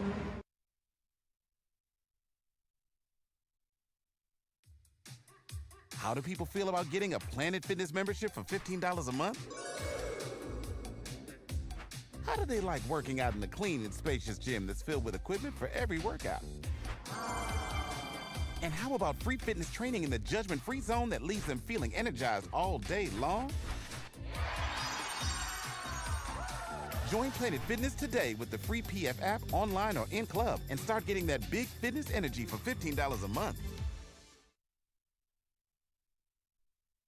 Congratulations to the real coach of the year, Motor City Dan Campbell. Just put your head down and go to work. It's about to be fun, man. It's about to be fun. Woodward Sports. Attention sports fans, don't miss out on expert sports injury insights with Dr. Jeff Pierce of Michigan Sports and Spine. Join him every Tuesday on Big D Energy and Thursday on Ermanni and Edwards, where he offers top-notch injury advice. Trust the guy that DMAC trusts. Dr. Jeff Pierce here to keep you in the game, performing at your best. For more information, visit him at MichiganSportsAndSpine.com or give him a call at 248-426-9944. What? You got another one for us? All right, what do we got? And to complete the trifecta for all of those people that think I'm a nut, think I'm crazy, that this is just some conspiracy theory. AL Manager of the Year 2024. What money was one of the best comebacks with his under 1% chance to make the playoffs. Yeah. AJ One starting Hinch pitcher. was the top liability, had the most money wagered, and the most bets placed for AL Manager of the Year on all sports books. So didn't win the award. Was the percentage over 16? Was it over 16%? Didn't Then say you the could actually percentage. have something. That could be the 16% rule. So how's it Didn't normally say go the down percentage. to MLB? Is it the guy who done less, the most with less, or is it the guy? Who No, it's normally the best team. Okay. It's normally the head I think coach. AJ should win. By the way, like It's normally There's the no doubt AJ should have fucking But won. it's in normally the MLB, best Is coach it for the consistently best the guy who has the best record, or is it the guy who did what AJ? It was did? the Cleveland. It was I mean, I haven't Cleveland's really head thought coach. about it too much because we Right? literally haven't had to. Our teams have been not great for so long, you Yeah. know. But It's normally the coach with the best record. yeah, I believe it was Cleveland. It was Yeah. God, his name's escaping me, but I know. Oh fuck! It's something really simple. yeah, Mike Cash he or used to something play. like that. No, he used to play too. He was Um, not great when he used to play. But Chuck Larry. either way, he had a less than a 1% chance. Your team sold at the deadline. You recreated how to pitch in baseball with the pitching chaos. You had one starter and you don't win. And he was the biggest liability See, on all okay, the books. This is something also. Stephen Vogt, Stephen Vogt, yeah. Mike Cash. This is also something that AJ Hinch should get credit for. He like rebranded a term in baseball and made everybody think it was so cool. Like Chaos. Instead of bullpen day, he called it pitching chaos. Everybody's like, "Whoa, that's so sweet!" Instead of him coming out and being like, "Yeah, we're just gonna have a bullpen day today," and everybody be like, "Oh, wow, bullpen day again." He's like, "We're doing pitching chaos," and everybody's like, "Whoa, that sounds exciting!" Yeah, and it was because working. People do bullpen days 1 every 5 or 6 days. He was doing pitching chaos 4 out of every 5 or 6 days. You know, you had Kenta getting some starts in there here and there, but yeah, that's just little food for thought for everybody. Why you think Detroit's getting screwed? It's because we're betting too much money on these goddamn players. So you're saying if Detroit fans, excuse me, if Detroit fans want to see their favorite players win awards, they should bet on somebody else. Exactly, Spencer. Shift all the money to Cleveland. We did it. Can we pump those numbers up? Pump them up. I mean, with Super So if stuff, we want Jahmyr Gibbs to win Offensive Player of the Year, we should all vote for Jamar Chase. Yes. Or whoever's going to be in that. Yeah. I assume it's going to be Jamar Jamar Chase. Yeah, He's Jamar so be good. I think he's the best receiver. All right, Cleveland, go win the NBA title. And this year. is just a yeah, exactly. There's a little thought of a reason possibly why Detroit keeps getting screwed. Okay, those so are we need 3 of the top. You know, they were 3 of the top contenders who led the market and said reason why they got screwed. We need to stop voting on Detroit favorites. Only vote on the underdogs. Well, get in there before the odds switch if you're going to get your money in there. Yeah, I mean, the book's still going to get fucking sacked. Still you got to say that's what I was telling my friends. So you're saying stop betting on Detroit teams and players. Yeah. Call 1-800. Yeah, call. But if you do bet, make sure you check out Caesars Sportsbook. Promo code Woodward 1000, baby. Let's go. Put 1,000 on Cleveland. Sorry to hijack that. I just need to complete the you're trifecta. Fine. I think all those are easily dismissible. But what? What do you mean, dude? What? We just went over it. The NFL Coach of the Year consistently goes to the guy that did the most with the least.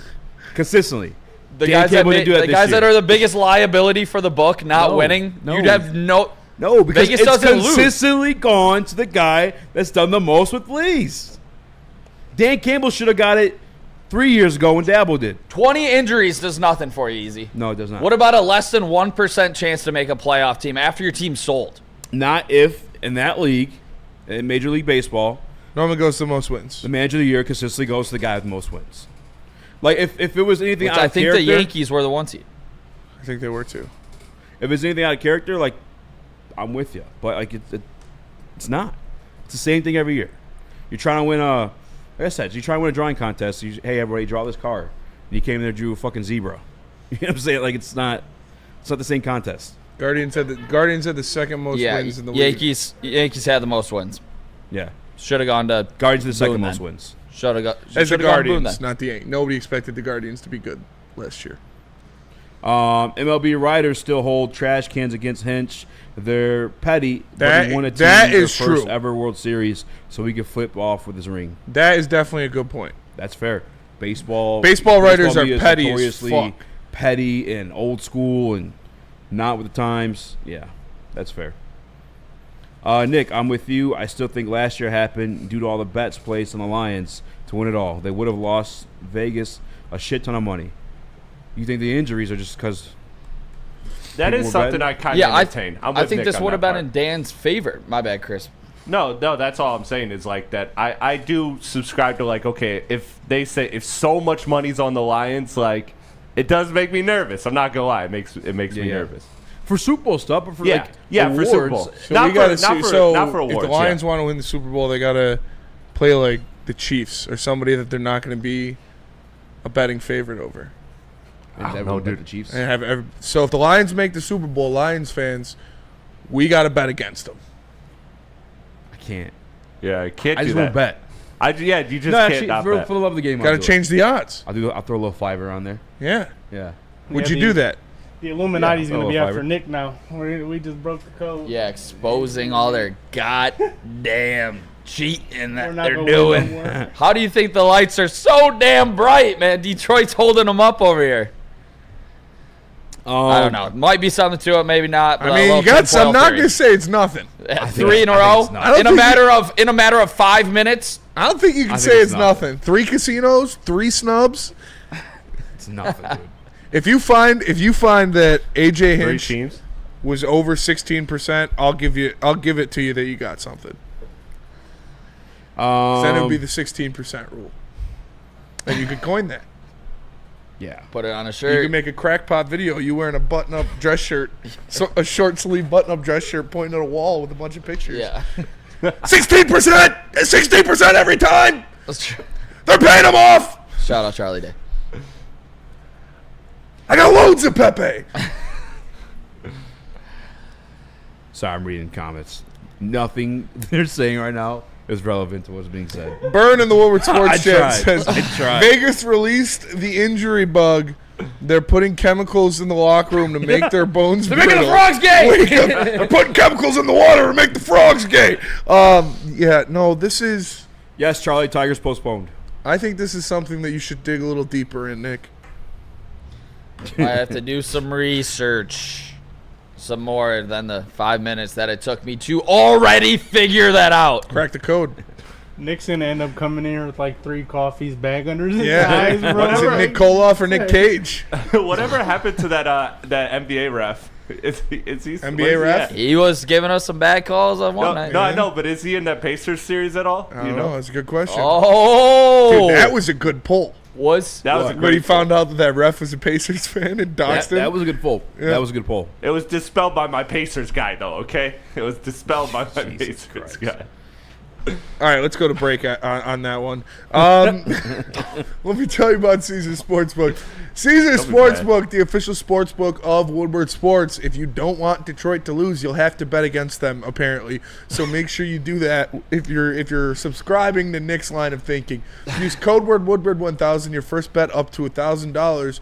You could get back in bonus bets if you use code word Woodward 1000. So scan that QR code. Get the Caesar Sportsbook today.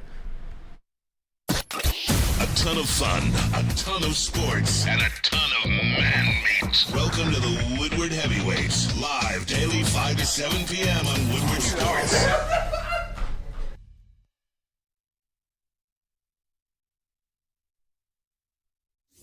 Big injuries, big news. Twice a week, Dr. Jeff Pierce from Michigan Sports and Spine joins Woodward Sports Network for the Injury Insider Report. Big D Energy Tuesdays at noon, and Ermanni and Edwards with Maz Thursdays at 3:30. Get expert analysis and in-depth breakdowns on the latest sports injuries from the man trusted by top athletes in the community, like D-Mac.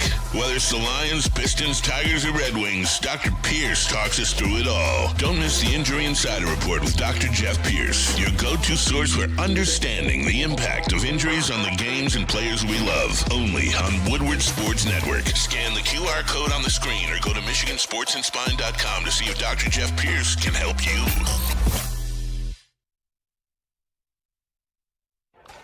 The bats are hot, and the weather is getting hotter. Summertime in the D with Detroit's big hitters, Woodward Sports. If you are tired of your same old Detroit sports merch, head on over to Woodward's social media. Woodward's social media, their YouTube, their Instagram, their X, their Facebook, their TikTok, their Twitch. Everywhere you could get the best Detroit sports content is right here at Woodward Sports. All your favorite personalities, breaking news, live reactions to everything Detroit. The #1 digital network of Detroit, perfect. Woodward Sports. Give us a follow. Literally be you. Who's gonna buy me this? Okay, sidebar. We're laughing about it because we've talked about it before. But if Eazy was a girl, he'd be a slut, dude.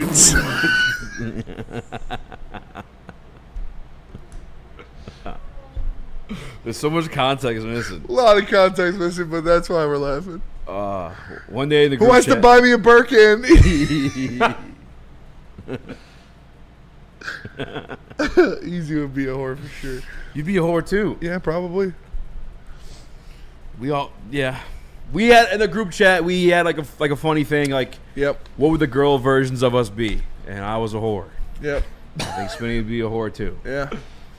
Spinny would be a Warren 7. That was crazy. Fuck yeah! I would have played softball. Oh my god. I would have played softball for sure. Nick would have been a ditzy Royal Oak chick. Yeah. For sure. For sure. Taking Nick's a woo girl for sure. Yeah, she's like way out of control. She's drunk too. Yeah. Dude, remember he's about to try to fight those Packers fans? I do, yeah. Oh, hey, you want to have a good night? You come. I ended up partying with. You enjoy yourself, asshole. I saw him at the bar later. We were fine. You want to have a good night? You come with me, you son of a bitch. They bought me drinks. That shit was funny. What kind of girl would Jerry be? I'd be in the WNBA. Quiet, shy girl. WNBA. WNBA I'd player? just be like the female Kevin Durant, bro, just hooping. Chris would be a drama girl. She'd be gross. Theater girl. Yeah, you'd be a theater. You'd be a theater girl for sure. You'd be a pick-me ass bitch. Guys, I watch basketball. Oh, I love rap. I love rap. All right. So last week there's Pistons hype, but another hype video dropped. It's Aiden Hutchinson's workout videos post broken leg. There's some mixed reactions. You got that video, Chris? People are talking shit, dude. Can I play it? Does it have music or no? Yeah, mute it. just turn it down. Yeah, I'm turn the muted music off. Just give me a second to make sure. Turn his TV off. Yeah, so here's Hutch running. You can see full speed with that whole leg wrapped. I mean, this showed me nothing. People were like, "Oh, we're cooked." Oh, he's trying. I was like, "Dude, are you guys fucking stupid?" That's like Dove Kleeman posted it, and he was like, "Doesn't look too good." Yeah, visibly struggling on that fractured leg. Like, where? What are you watching? He's never been this fluid athlete. Hutch has always been a little gumpy. Like, he moves weirdly. Yeah. Like, did you see the guy's stanky leg? He's never been this. Watch the stanky leg tell you everything. Yeah, he's not this fluid athlete. He looks great. He's going to be ready to go. Hip-hop dance. Huh? He took hip-hop class. He did, yeah. Hip-hop dancing. Very cringe. Very cringe. He's still the man. Yeah, I'm not tripping on this at all. I think Love the one Hutch. thing people have to keep in mind is, like, if Aiden Hutchinson, by the way, I think he has great, like, public relations. I think everything you see about him has been positive. It's always been, like, even when he's in the airport, so that one kid that was a fan, like, they would not release this video if they thought it looked bad. Yeah. Like, these are workouts we are all very unfamiliar with because we are not NFL In edge rehab. rushers. Yeah, and in rehab currently. Yeah, like it's just crazy that people to say the things they said. And it's like, all right, let's see you do it. Yeah, Did you break your fucking leg? Or are you just not? You're not doing it right. Yeah, do you think the rehab center where he is rehabbing would put out a video of him rehabbing if he wasn't on schedule or he wasn't looking good? Like, that's a bad look for them. Yes. So, no, yeah, people were, that shit, I was like, dude, come on. People just fearmonger, man. People just say shit. That's what annoys me. Like, I have an opinion for sure. Yeah. But have it be backed by something. Don't let it be baseless. Don't just come out and be like, oh, it looks bad. Why? Jack Campbell. What looks bad there? I can't do half the shit he was doing now. Yeah. And my leg's not broken. No, he's not 100%. I run like I have a broken He's leg. obviously not 100% yet, but he's like 90. cook Matt. He's like 90%. I would say 95%. He's got a couple more months before he has to be 100%. So he is, as Dr. Pierce said today, way ahead of schedule. Way up. Yeah, I don't think he looked bad at all. Nick, And like I said, he's never any been this. tinfoil stuff for this one? He's never been this guy that looks like a gazelle out there running, and he's just this insane. He's always been a little gumpy. I'd have to admit, in the draft process, I thought he was a bit boxy. I didn't think like it was. I was we wrong, love him. obviously. Yeah, he's a stud, though. He's a stud. Everybody loves He just- Hutch, but that's he's a little gumpy. He'd probably tell you that. I think you put it perfectly. Go watch the stanky leg. Watch the stanky and he'll leg tell you video. everything. Yeah. Tinfoil hat. Are you easy? Are you saying white people can't dance? No, TikTok has saved that. 17% of Yeah, broken I mean, legs. Nick Leach can dance his ass off. Yeah. What? Went to a black school. Yeah, makes sense. Nick Leach can dance. Nick Leach can He's dance got one of his the ass best Dougies I've ever seen. And by the way, TikTok has proven that wrong. Yeah.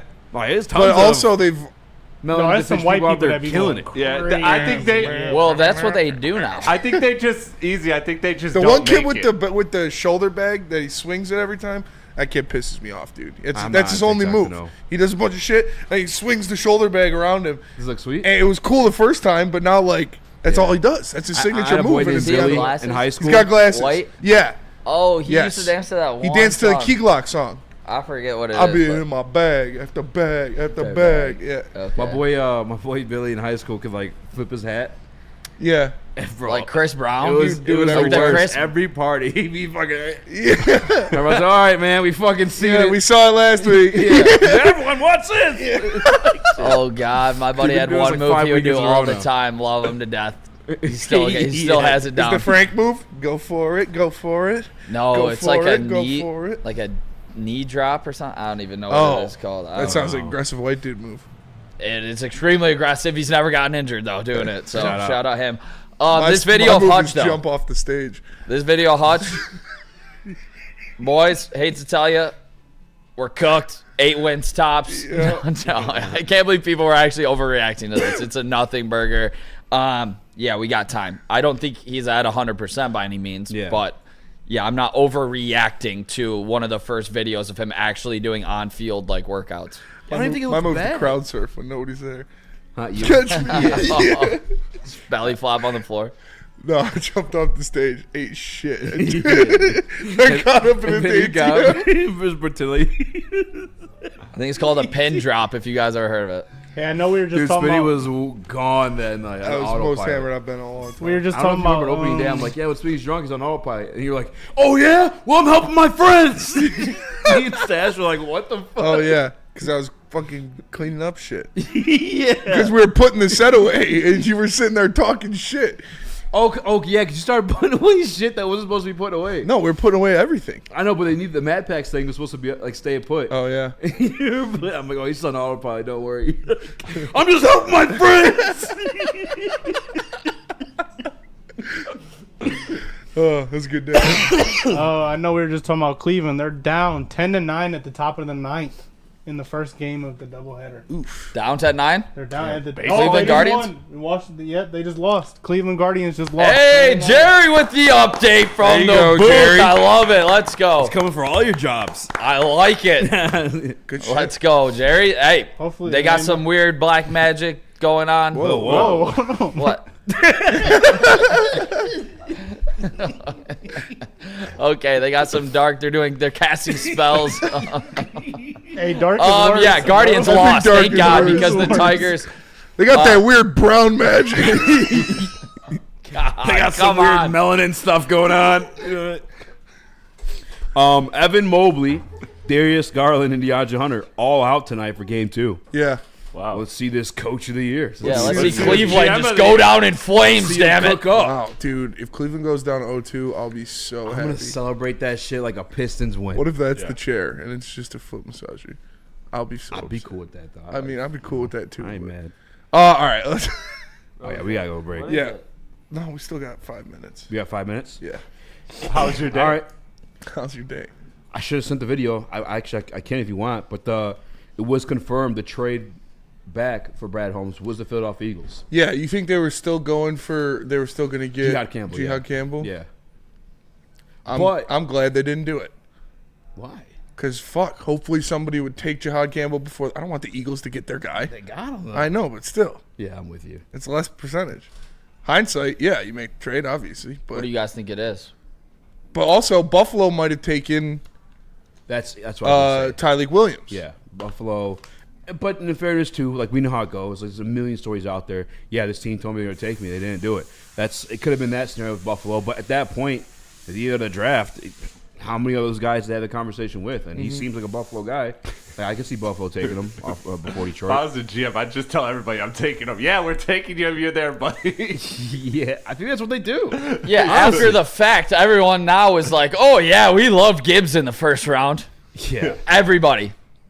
Like, okay, after 2 years later, after you see he's about to be like the favorite for offensive player of the year, yeah, now you love Gibbs in the first round. Honestly, I was never really tripping off Gibbs as much as I was Campbell. But that's because at the time, leading into the draft process, I didn't like Campbell. We do got a super chat though from Brendan, and it says, rumor has it the Vikings opening season against an NFC North opponent. Hope it's Detroit, JJ in his first game. No, it's gonna be Chicago. Chicago. If they're opening against an NFC North opponent, it's gonna be Chicago. Sunday dude. Night Football. Ben Simmons returns to Detroit. Ben Johnson. Ben Simmons. Ben Johnson. Yeah, I mean same thing. Yeah. Ben Johnson returns to What Detroit. happened to him? That That's great. Ben Simmons used to be kind of like cold. And he never did shoot. It's not like a shooting. We were slump. just talking about that. We literally were just talking about Philadelphia. Ben Simmons was different. Playing defense, triple doubles. It was that one game against the Hawks, dude. Literally, that you Broke can it. go back and watch that game against the Hawks. It broke Ben Simmons as a basketball player. Which one? The one where he passed up like the 5 dunk, wide yeah. open layups and passed to people and they didn't score. He lost He was the already game. broken before that. No, it was that game, dude. Yeah, it was that game. That shattered him. Dude, the coach was like, it was Doc Rivers was the coach at the time. They're like, Doc, what do you think about the game? They're like, oh, we had it in the bag, and then somebody just passed up on an open layup. So I don't know if that wasn't like the play I was going for offensively. Like he threw him under the bus bad. Mm-hmm. Ben Simmons was just never the same. It's one of the biggest fall offs. I'm sure there's more off the top of my head. Definitely a lot of more. All right, let's go to break. We'll come back. Tell us about merch. Tell you about merch. The best Detroit sports merch in the game is right here at Woodward Sports. Go to Woodward Sports website, woodwardsports.com. Click that shop tab today and get yourself some brand new merch. They got hoodies, tees, hats, all that, all teams, all seasons. Make sure you are tapping in for the best Detroit sports merch in the game, Woodward Sports. No one gives away more cash and prizes than Woodward Sports. You don't believe us? Here's our latest $10,000 winner. You guys posted, hey, if you guess all this stuff right, we'll give it's $10,000. I'm like, okay, well, why the hell not? And the winning doesn't stop there. How about our Outkick Your Coverage winner? Let's give it up for David Tully, everybody. David Tully. This guy's got a hot girl. Bigger prizes, bigger giveaways, cash, merch, tickets, and more. All from the biggest sports network in Detroit. No one does it bigger and better than Woodward Sports. Make sure you're following, liking, subscribing on Instagram, Facebook, X, and YouTube for your chances to share in the winning. From Detroit's #1 sports network, Woodward Sports. Walk into any Lady Jane's Haircuts for Men today. Open 7 days a week. Sit back, relax, and enjoy precision haircut, scalp massage, hot leather neck shave, and hot towel treatment from one of our talented stylists. Step up your game this season and take advantage of our $20 haircut special. Scan the QR code and get your coupon today. Lady Jane's Haircuts for Men, the ultimate haircut experience. Open 7 days a week. Walk-ins always welcome. Lady Jane's Haircuts for Men. It's wicked awesome.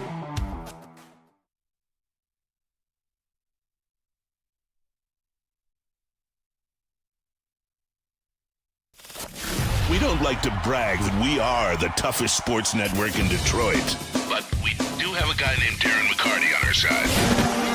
Woodward Sports.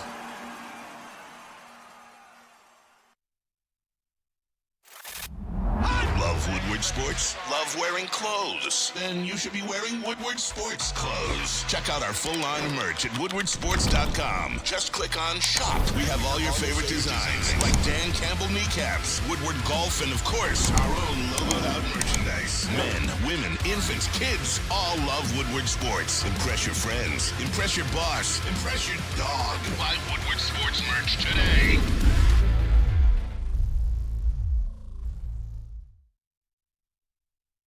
Buddy's Pizza created the category of the original Detroit-style pizza and has been serving it since 1946. With 22 locations in Michigan, there is always a Buddy's Pizza near you. Buddy's is a cornerstone of the city of Detroit, being here for 79 years and is a dedicated community partner with notable partnerships with local organizations like Michigan Humane Society, the Salvation Army, the Detroit Zoo, and more. Save 10% off your entire order using promo code 10MEAL. That's the number 10MEAL. Go find a location near you at buddyspizza.com. What do you think if you had to make a prediction? Opening night. Opening game, I should say. Bears. Sunday night. That had to be. If I had to make a prediction, it would be the Bears. If you are starting the season or you're doing Sunday night football with the Lions and an NFC North opponent, it would be the Bears. That's the biggest sell by far. You know my theory, man. I want the biggest, baddest opponent. Yeah. Week 1, so they stay hungry in training camp. And have that circle. You think it'll be the Eagles? And Amon-Ra wants the Eagles. I want the Eagles. They're on the schedule. I would want the Eagles. The Eagles are a team that you're going to be fighting with or competing with for, excuse me, the number 1 seed in the NFC. And obviously we know that doesn't mean much, but you'd still rather have it than not have it. Yeah. So I'd like to see the Eagles when we have the most as many of our players healthy as we possibly can. By the way, I wouldn't mind the Vikings. I do like KOC. I think he's a good coach. I think they have a tremendous team. Dude, that thing JJ's a question mark. There's no way a rookie quarterback is beating the Detroit Lions game 1, in my opinion. Like, I know a similar situation, like, okay, it's 4th year. Like, this is going to be JJ's rookie season. He had a training camp. He didn't have an actual season. Yeah. And play, like, actual NFL games. So you want to see the Vikings off rip? No, rip. I'm just saying if it were, just off the super chat from Brendan, bring it. You think I'm scared of JJ? No. But looking at it from the NFL's perspective, it would definitely be the Bears. It looks like Thanos. It looks like a Transformer, looks dude. like Thanos throwing. Yeah. Holy hell. That thing's sick. I call first go. What do you mean? You said you're leaving. I just called it. Well, we're gonna have it live on air. It's rock, paper, scissors. I already called it. I called it already. I called dibs. I called it good at to the beginning go? of the show. Oh, it's just good to go? Do we have to plug it in or anything? Ask him. Go ask him.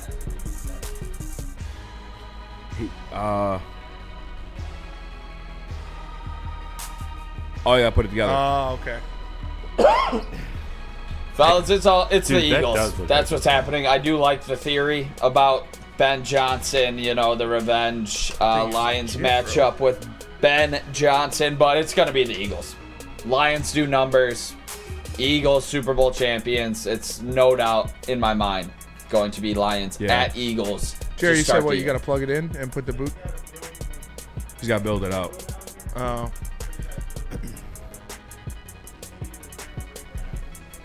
I wouldn't be mad That thing's if it was the sweet, Eagles. dude. That thing does look sweet. It's got surround sound. It's got an iPad on it. Put the camera on it. Yeah. Look at that bad boy. This is one of our newest sponsors coming in. They're replacing the Maz chair with a massage chair. I do feel like, though, with like the opening game, like that Thursday night game against Super Bowl champion, I feel like they'll like get a lot of up and comers, like the Detroit Lions when we got against KC. Like we're like an up and coming team, you know. I could be wrong. I would love if it was Detroit Lions. I ain't opposed. Give me my Lions a couple days earlier than before. Dude, I just want to sit in that chair. Dude, I feel like if you sit in that chair, you need like a monocle. You need something. You need some kind of wine. You need to be drinking some kind. I don't know about you wine. Remember the video? You need to be hooked up to a computer. What is it? Will Ferrell in the massage chair drinking the wine? It's just getting all over him. Dude, look at it. It looks like something like It looks like an evil villain. It looks like Jarvis. That's dude. like It no. looks That's like like Iron Man Professor shit. X. That's Yeah. like something Professor X would cruise around in. Yeah. That thing's legit, dude. Oh, my manga sessions are getting. Dude, I'm gonna be ripping the pen, sitting in that thing, reading manga. It's gonna be. You're in a whole other world. Oh yeah, it's gonna be great. I'm kicking Maz out as soon as the show ends. Steve Lehman says it's already reported the first game of the season is Philly versus the Lions. Really? I I haven't seen that reported anywhere. I'll look it up. Yep. Spenny, try eating spaghetti while sitting in the Maz chair. That sounds awful. Yeah, you can get everywhere wearing a white T-shirt. Steve, who reported it? Not to do with the Lions, but Matt Vierling has hit a home run. Oh, AAA. he's back. Ready to make some noise. Bring him with up for the Detroit doubleheader. Tigers. That'd be awesome. I think they're gonna save him for Friday if he keeps hitting. Oh, it was update. 358. So all those guys that we mentioned, Mobley, Garland, and DeAndre Hunter are all out. So they're no longer questionable. They're officially out game 2 tonight. Yeah, that's what we said, right? I thought you said questionable. Damn it, Chris. Damn. You never listen to us. Melanin magic in there. Yeah. No disrespect whatsoever, but I'm No, sorry to I'm tell kinda everybody fine. the truth. Speculation dating back to February. Nothing official on Eagles Lions for opening night though. But I mean, I wouldn't be surprised. It's Lions do numbers. Well, like I said, my thing is Philly's a road game, right? Yeah, let's get Philly and Chicago road games out the way in September. Let's get them both just done in September.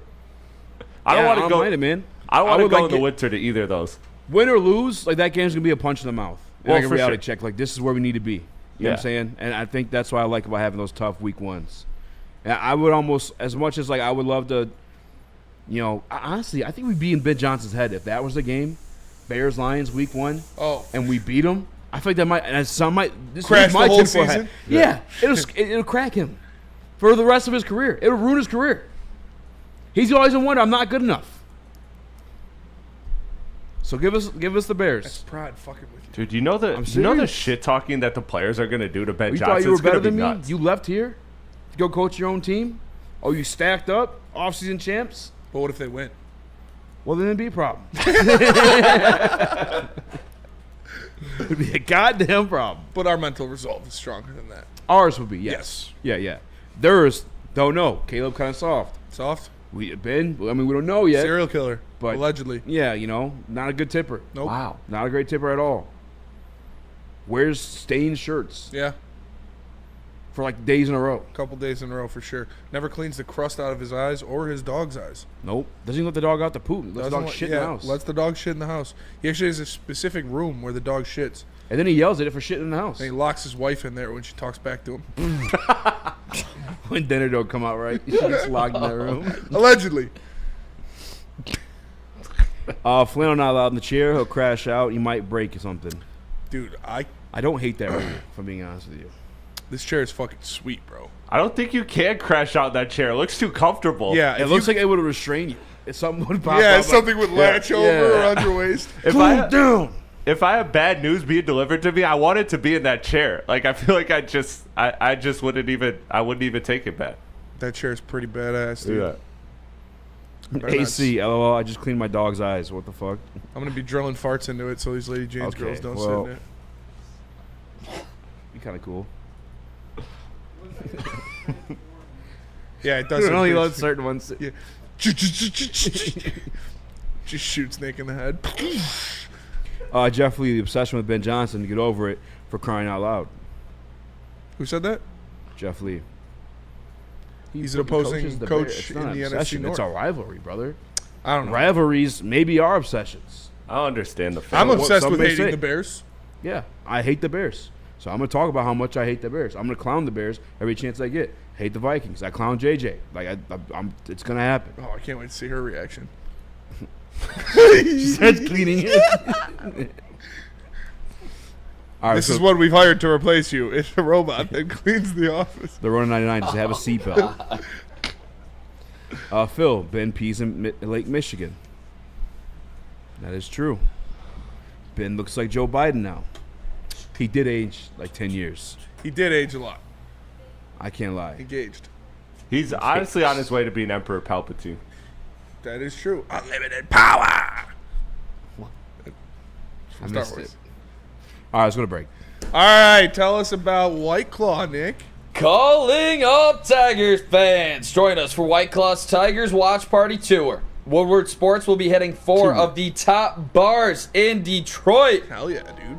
To watch a Tigers game live on the network. Join the Woodward Heavyweights as we hit McShane's Irish Pub, Nemo's Bar, Second Best, and the Old Miami.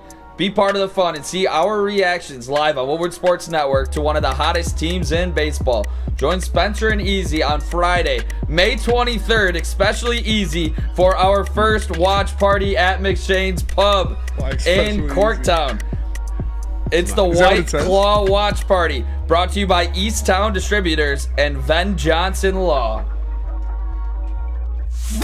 It's bear hunting season, and Dan Campbell is hungry for some kneecaps. If you can just get a hold of them and you start dragging their ass out to the deep, dark abyss, you can drown them. The Kings of the North are back for another year of the brand new Lions. Make sure you're locked in to Detroit's #1 sports network for all the news and info on your Detroit Lions. Woodward Sports, let's go.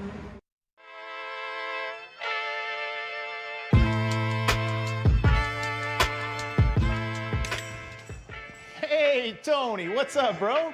Same circus, different clowns. For sure. You want the usual, the big zip? You know me too well. I threw a little something extra in there for your ma. Oh, Hope man. she's doing all right. Ay, guy, sei un santo. You're a saint. All right, buddy, we'll see you next time, okay? Grazie.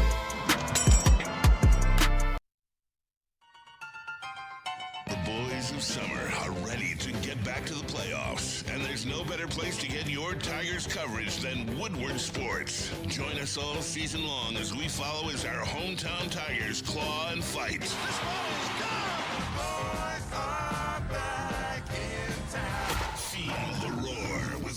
Sports. Fitness, the home of the judgment-free zone, where everybody can get a full body workout in 30 minutes. All memberships include fitness training. You get all that for just $15 a month, or upgrade to the black card and get use of amenities like hydro massage, total body enhancement, and access to over 2,500 locations worldwide. Join in club or online at PlanetFitness.com. Planet Fitness, where your fitness is essential. Just a fan, no lasers, no eject button. What kind of chair is this? Does it even have a head-up display of sports reads? It does have a heads-up display. It does.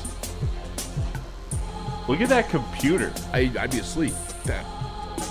I'm for sure to fall asleep. I gotta download my app so I that can is have my manga connected. right on there.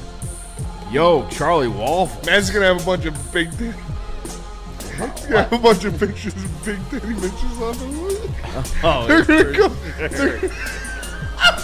They're gonna come fucking pick it up, and it's gonna be full of fucking OnlyFans links and Taylor Mathis videos. Dude, that's like when people are like, they're talking about Shannon Sharp. They're like, what is he doing with a 20-year-old? And I thought of Maz and me like, I'm pretty sure every 56-year-old would be with a 21-year-old.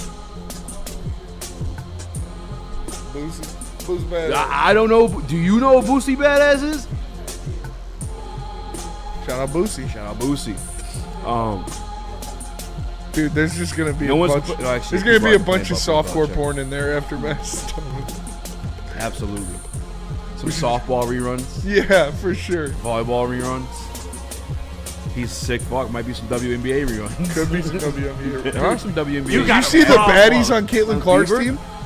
Yeah. Where what the fuck did they come from? What Why the- were we highlighting? what- yeah, what Can did we that get a happen? picture of that? Sophie Cunningham. Sophie Cunningham. Bonesaw, dude. Yeah, Bonesaw. It's Bonesaw. Bonesaw or Buzzsaw? Bonesaw. Bones. Haley Van Lith is fine. Where's Can we she get a at? picture of that girl from the Fever? Hey, real quick on the Buzzsaw, we beat a team 30 to Bonesaw. 1. We beat a team 30 to 1 last night in softball. It was the most ridiculous thing. This guy took a there ball wasn't a off of the fight? cheekbone. See? You gotta watch out for that. Yeah, I would never let that happen. Making noise. I was trying to find a way to say it respectfully. You think I would let a softball hit me in the beatbox. cheek? No, but you could hear it literally from the Do we have a picture of her? Kid was fine. Should I find one? He was fine. Yeah, pull it up. Chris, are you? Yeah, I'm her, ready. What's her name? Sophie Cunningham, and she was getting bodied by everybody else the same way Caitlin Clark was. So expect a lot of hostile environments What do you over mean in the bodied by? WNBA. I body her. Bodied by. Opposing teams like throwing her to the ground for Oh, being really? hot. I think I mean, there is a lot allegedly. There is a lot of Allegedly, fucking pit bulls I in didn't Tough see, Crowd. but that's what I heard. That's what I heard. There's That's a what I lot. heard. That is what I've heard. There's a lot of American Bulldogs in WNBA, bro. I'm not. I mean, she's fucking hot. She's like objectively hot. No, she's very gorgeous. Haley Van Lith's got a nice little cake on her. She is bad. Very pretty girl. My pen's not working. I see. That's you want to drive up your viewership. Start getting hot bitches in the WNBA. I'll watch it more. They are. Cameron Brink. I'd go see Cameron Brink live. I'll pay the $53. I'll pay the $20 to go sit courtside watch Cameron Brink, dude. I promise I would. I would. I mean, hey, she's fine, dude. I do think it is like $70. Hey, all right, I think. Buy her. I'll give you 50. Best I can do is 50. Not for Indiana game. No, This Caitlin piece Clark. of gum I didn't know was in here. Caitlin Clark definitely. Oh yeah, you're right. Shout out to Draws Big Boy. more of a ticket. I saw him earlier in the Woodward Sports chat. He's before she got drafted. Once the Fever landed #1 overall pick, because obviously he was going to be Caitlin Clark. He bought a fuck ton of the opening day games tickets. Smart. And he sold them all for a profit. Big Boy, like Big the Boy in the rapper. chat. No. Oh. Big Boy from our Oh, chat. Bob's Big Boy. Yeah, Bob's Big Boy. Do we got Shout the out. picture, Chris? You didn't send anything. I sent it to myself. I Sent don't it see to the it to Spank yourself. Bank. I just checked. Send it to my. That's crazy. There we go. Corey Besh. I coach girls high school. Dollars. Well, I'll never watch women basketball again. Oh, unless they're paying. unless they're paying him. Yeah. I can't imagine, because if we do a bitch about at the professional level, the high school level's got to be rough. I mean, Yeah, dude, she's fine. you know, Big forehead. All She's all right. pretty girls got big foreheads. That's my tinfoil hat. All pretty girls got 5 heads. That's for sure. I don't know why. Or a schnauzer. She's like objectively pretty. Or a schnauzer. She's got some shoulders on her, but still very, very hot. She's an athlete. Yeah, You know what? for sure. Let me hit that. Have you guys watched a WNBA game? Have I ever watched it? Like No, start to finish? I've never watched a WNBA I watched game. Caitlin Clark, start- Angel Reese, but I was already in like the second. I half. watched like half of that shit was buns, dude. Everybody was like, I was at the gym. Everybody's like, oh, this is the greatest women's college basketball game or women's basketball game ever. You got to watch this. They went fucking 7 minutes without scoring a point between both squads. 7 minutes of game time without scoring a point. I was like, dude, I'm not watching this, bro. Help me! Help me! What was it? Nobody can hear him. Oh yeah, you have a mic. You can't talk Yo, right now. yeah, You you have a can't mic. talk. You don't have a mic. Sorry. Juju Watkins is tough. Juju Watkins is fine for sure. And she's good at basketball. I guess that part's important. Quote Jerry. Quote Jerry. Yeah. Quote Jerry. Yeah, I watched that game for like 5 minutes. I couldn't do it. I didn't watch it at all. I've not. I will say right now, I've never watched a WNBA game start to finish, and maybe that's on me, but You it's are a not horrible something I person. enjoy. I pulled I up to think the it's on bar you. when they had it on, and if it's Caitlin Clark, I'll watch. Of course you will. Hit the head on. Yeah, Nick she's started great. bitching. Yeah. You started raging at the bar. I need 7 more threes, damn it. I'm just kidding. I mean, that would make it watchable. Putting some bets on it. Man. She's not a That is bulldog, when I would Steve watch. Lehman. She's not a bulldog for sure. She's and there's a lot of baddies in the WNBA too. Skylar Diggins, OG baddie. Hey, isn't she did she just get divorced or something like that? Skylar Diggins? Yeah, I hope so. I think so. My buddy had a Swin no, Cash jersey. That sounds kind of fucked You up. guys remember Swin Cash? I hope so. Swing Cash. That does Dude, sound Sue fucked up. Bird. Detroit. Sue Bird, fine. She swings to the other side though, but Diana With a tweet bird. Taurasi. no. See, Oh, Diana Taurasi's a dog. Like she's a dog. She's got Mamba mentality. Do you think the WNBA girls now could beat like the 1950s men's basketball teams? No. Bob Cousy. Because they missed a lot of layups. They were really shooting the ball. You know what I'm saying? You mean guys dribbling like this? Yeah. No, Bob, Do you think the WNBA? Bob I think they Cousy could. is crossing her over. That would be a good series. Like I the think he goes Celtics, seven. like the Celtics. From three. Yeah. Underleg 3-pointer. Well, they just need Wilt. A female Wilt? No, they would just need the team with Wilt, and he'd win. I'm saying before them. Before Wilt? Oh no, Wilt struggled in the finals. Pre-integration? Yeah, pre-integration. So, Peach baskets. I don't know. That'd be close. I think crush them. You think they're crushing them? Yes. I mean, they're still... Well, They would get burned for What was the witchcraft average height? after they cross somebody over. Burn her! She's a witch. she's a witch. She'd be at the Did you stick. see how she's handling that basketball? Yeah. She's a witch. One behind the back dribble, they'd burn her ass. I think it's a close... I think it goes 7 games. I think That's fucked up, dude. who has home The girls court are advantage? winning. Maybe. I think it's a coin flip.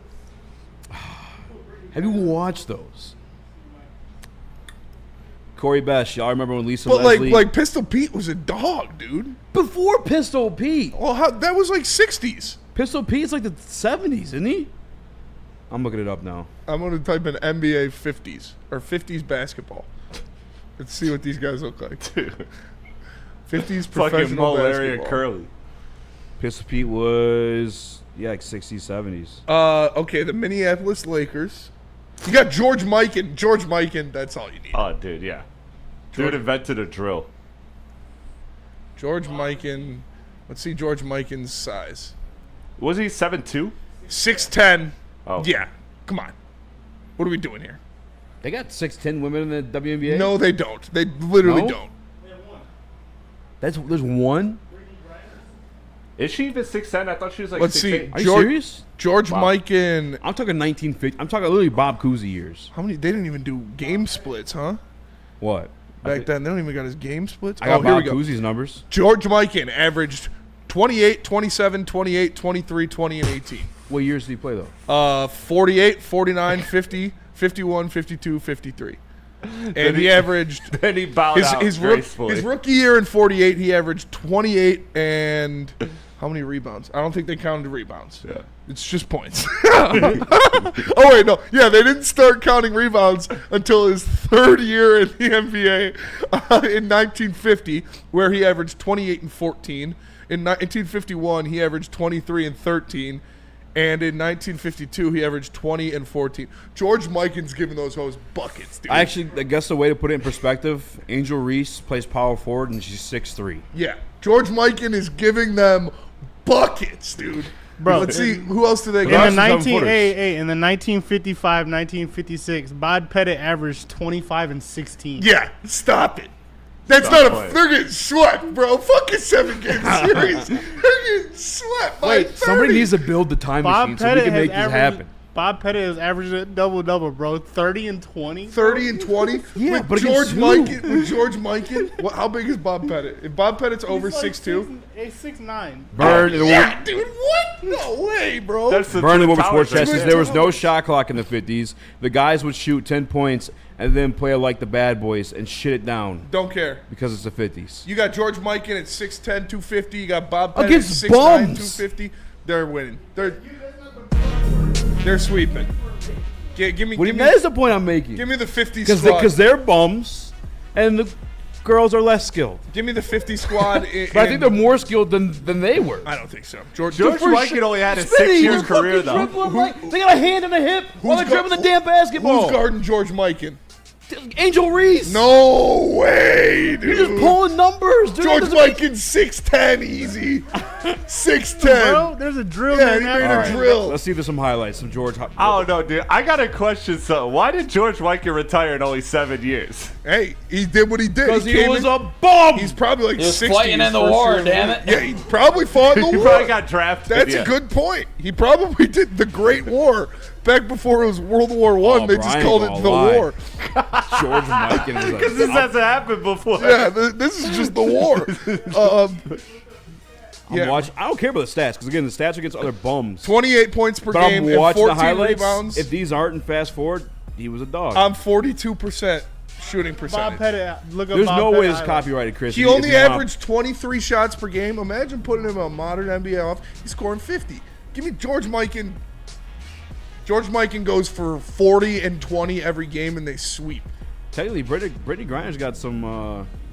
Brittany Griner chemicals. cannot handle George Mikan. She's got chemicals in her system. But that'll do it for us today. Appreciate you. That's where we end it. Appreciate you tapping in. Make sure you smash the like button. For Eazy, for Nick, for Jerry, for Chris, I am Spenny. We'll see you guys tomorrow. Peace.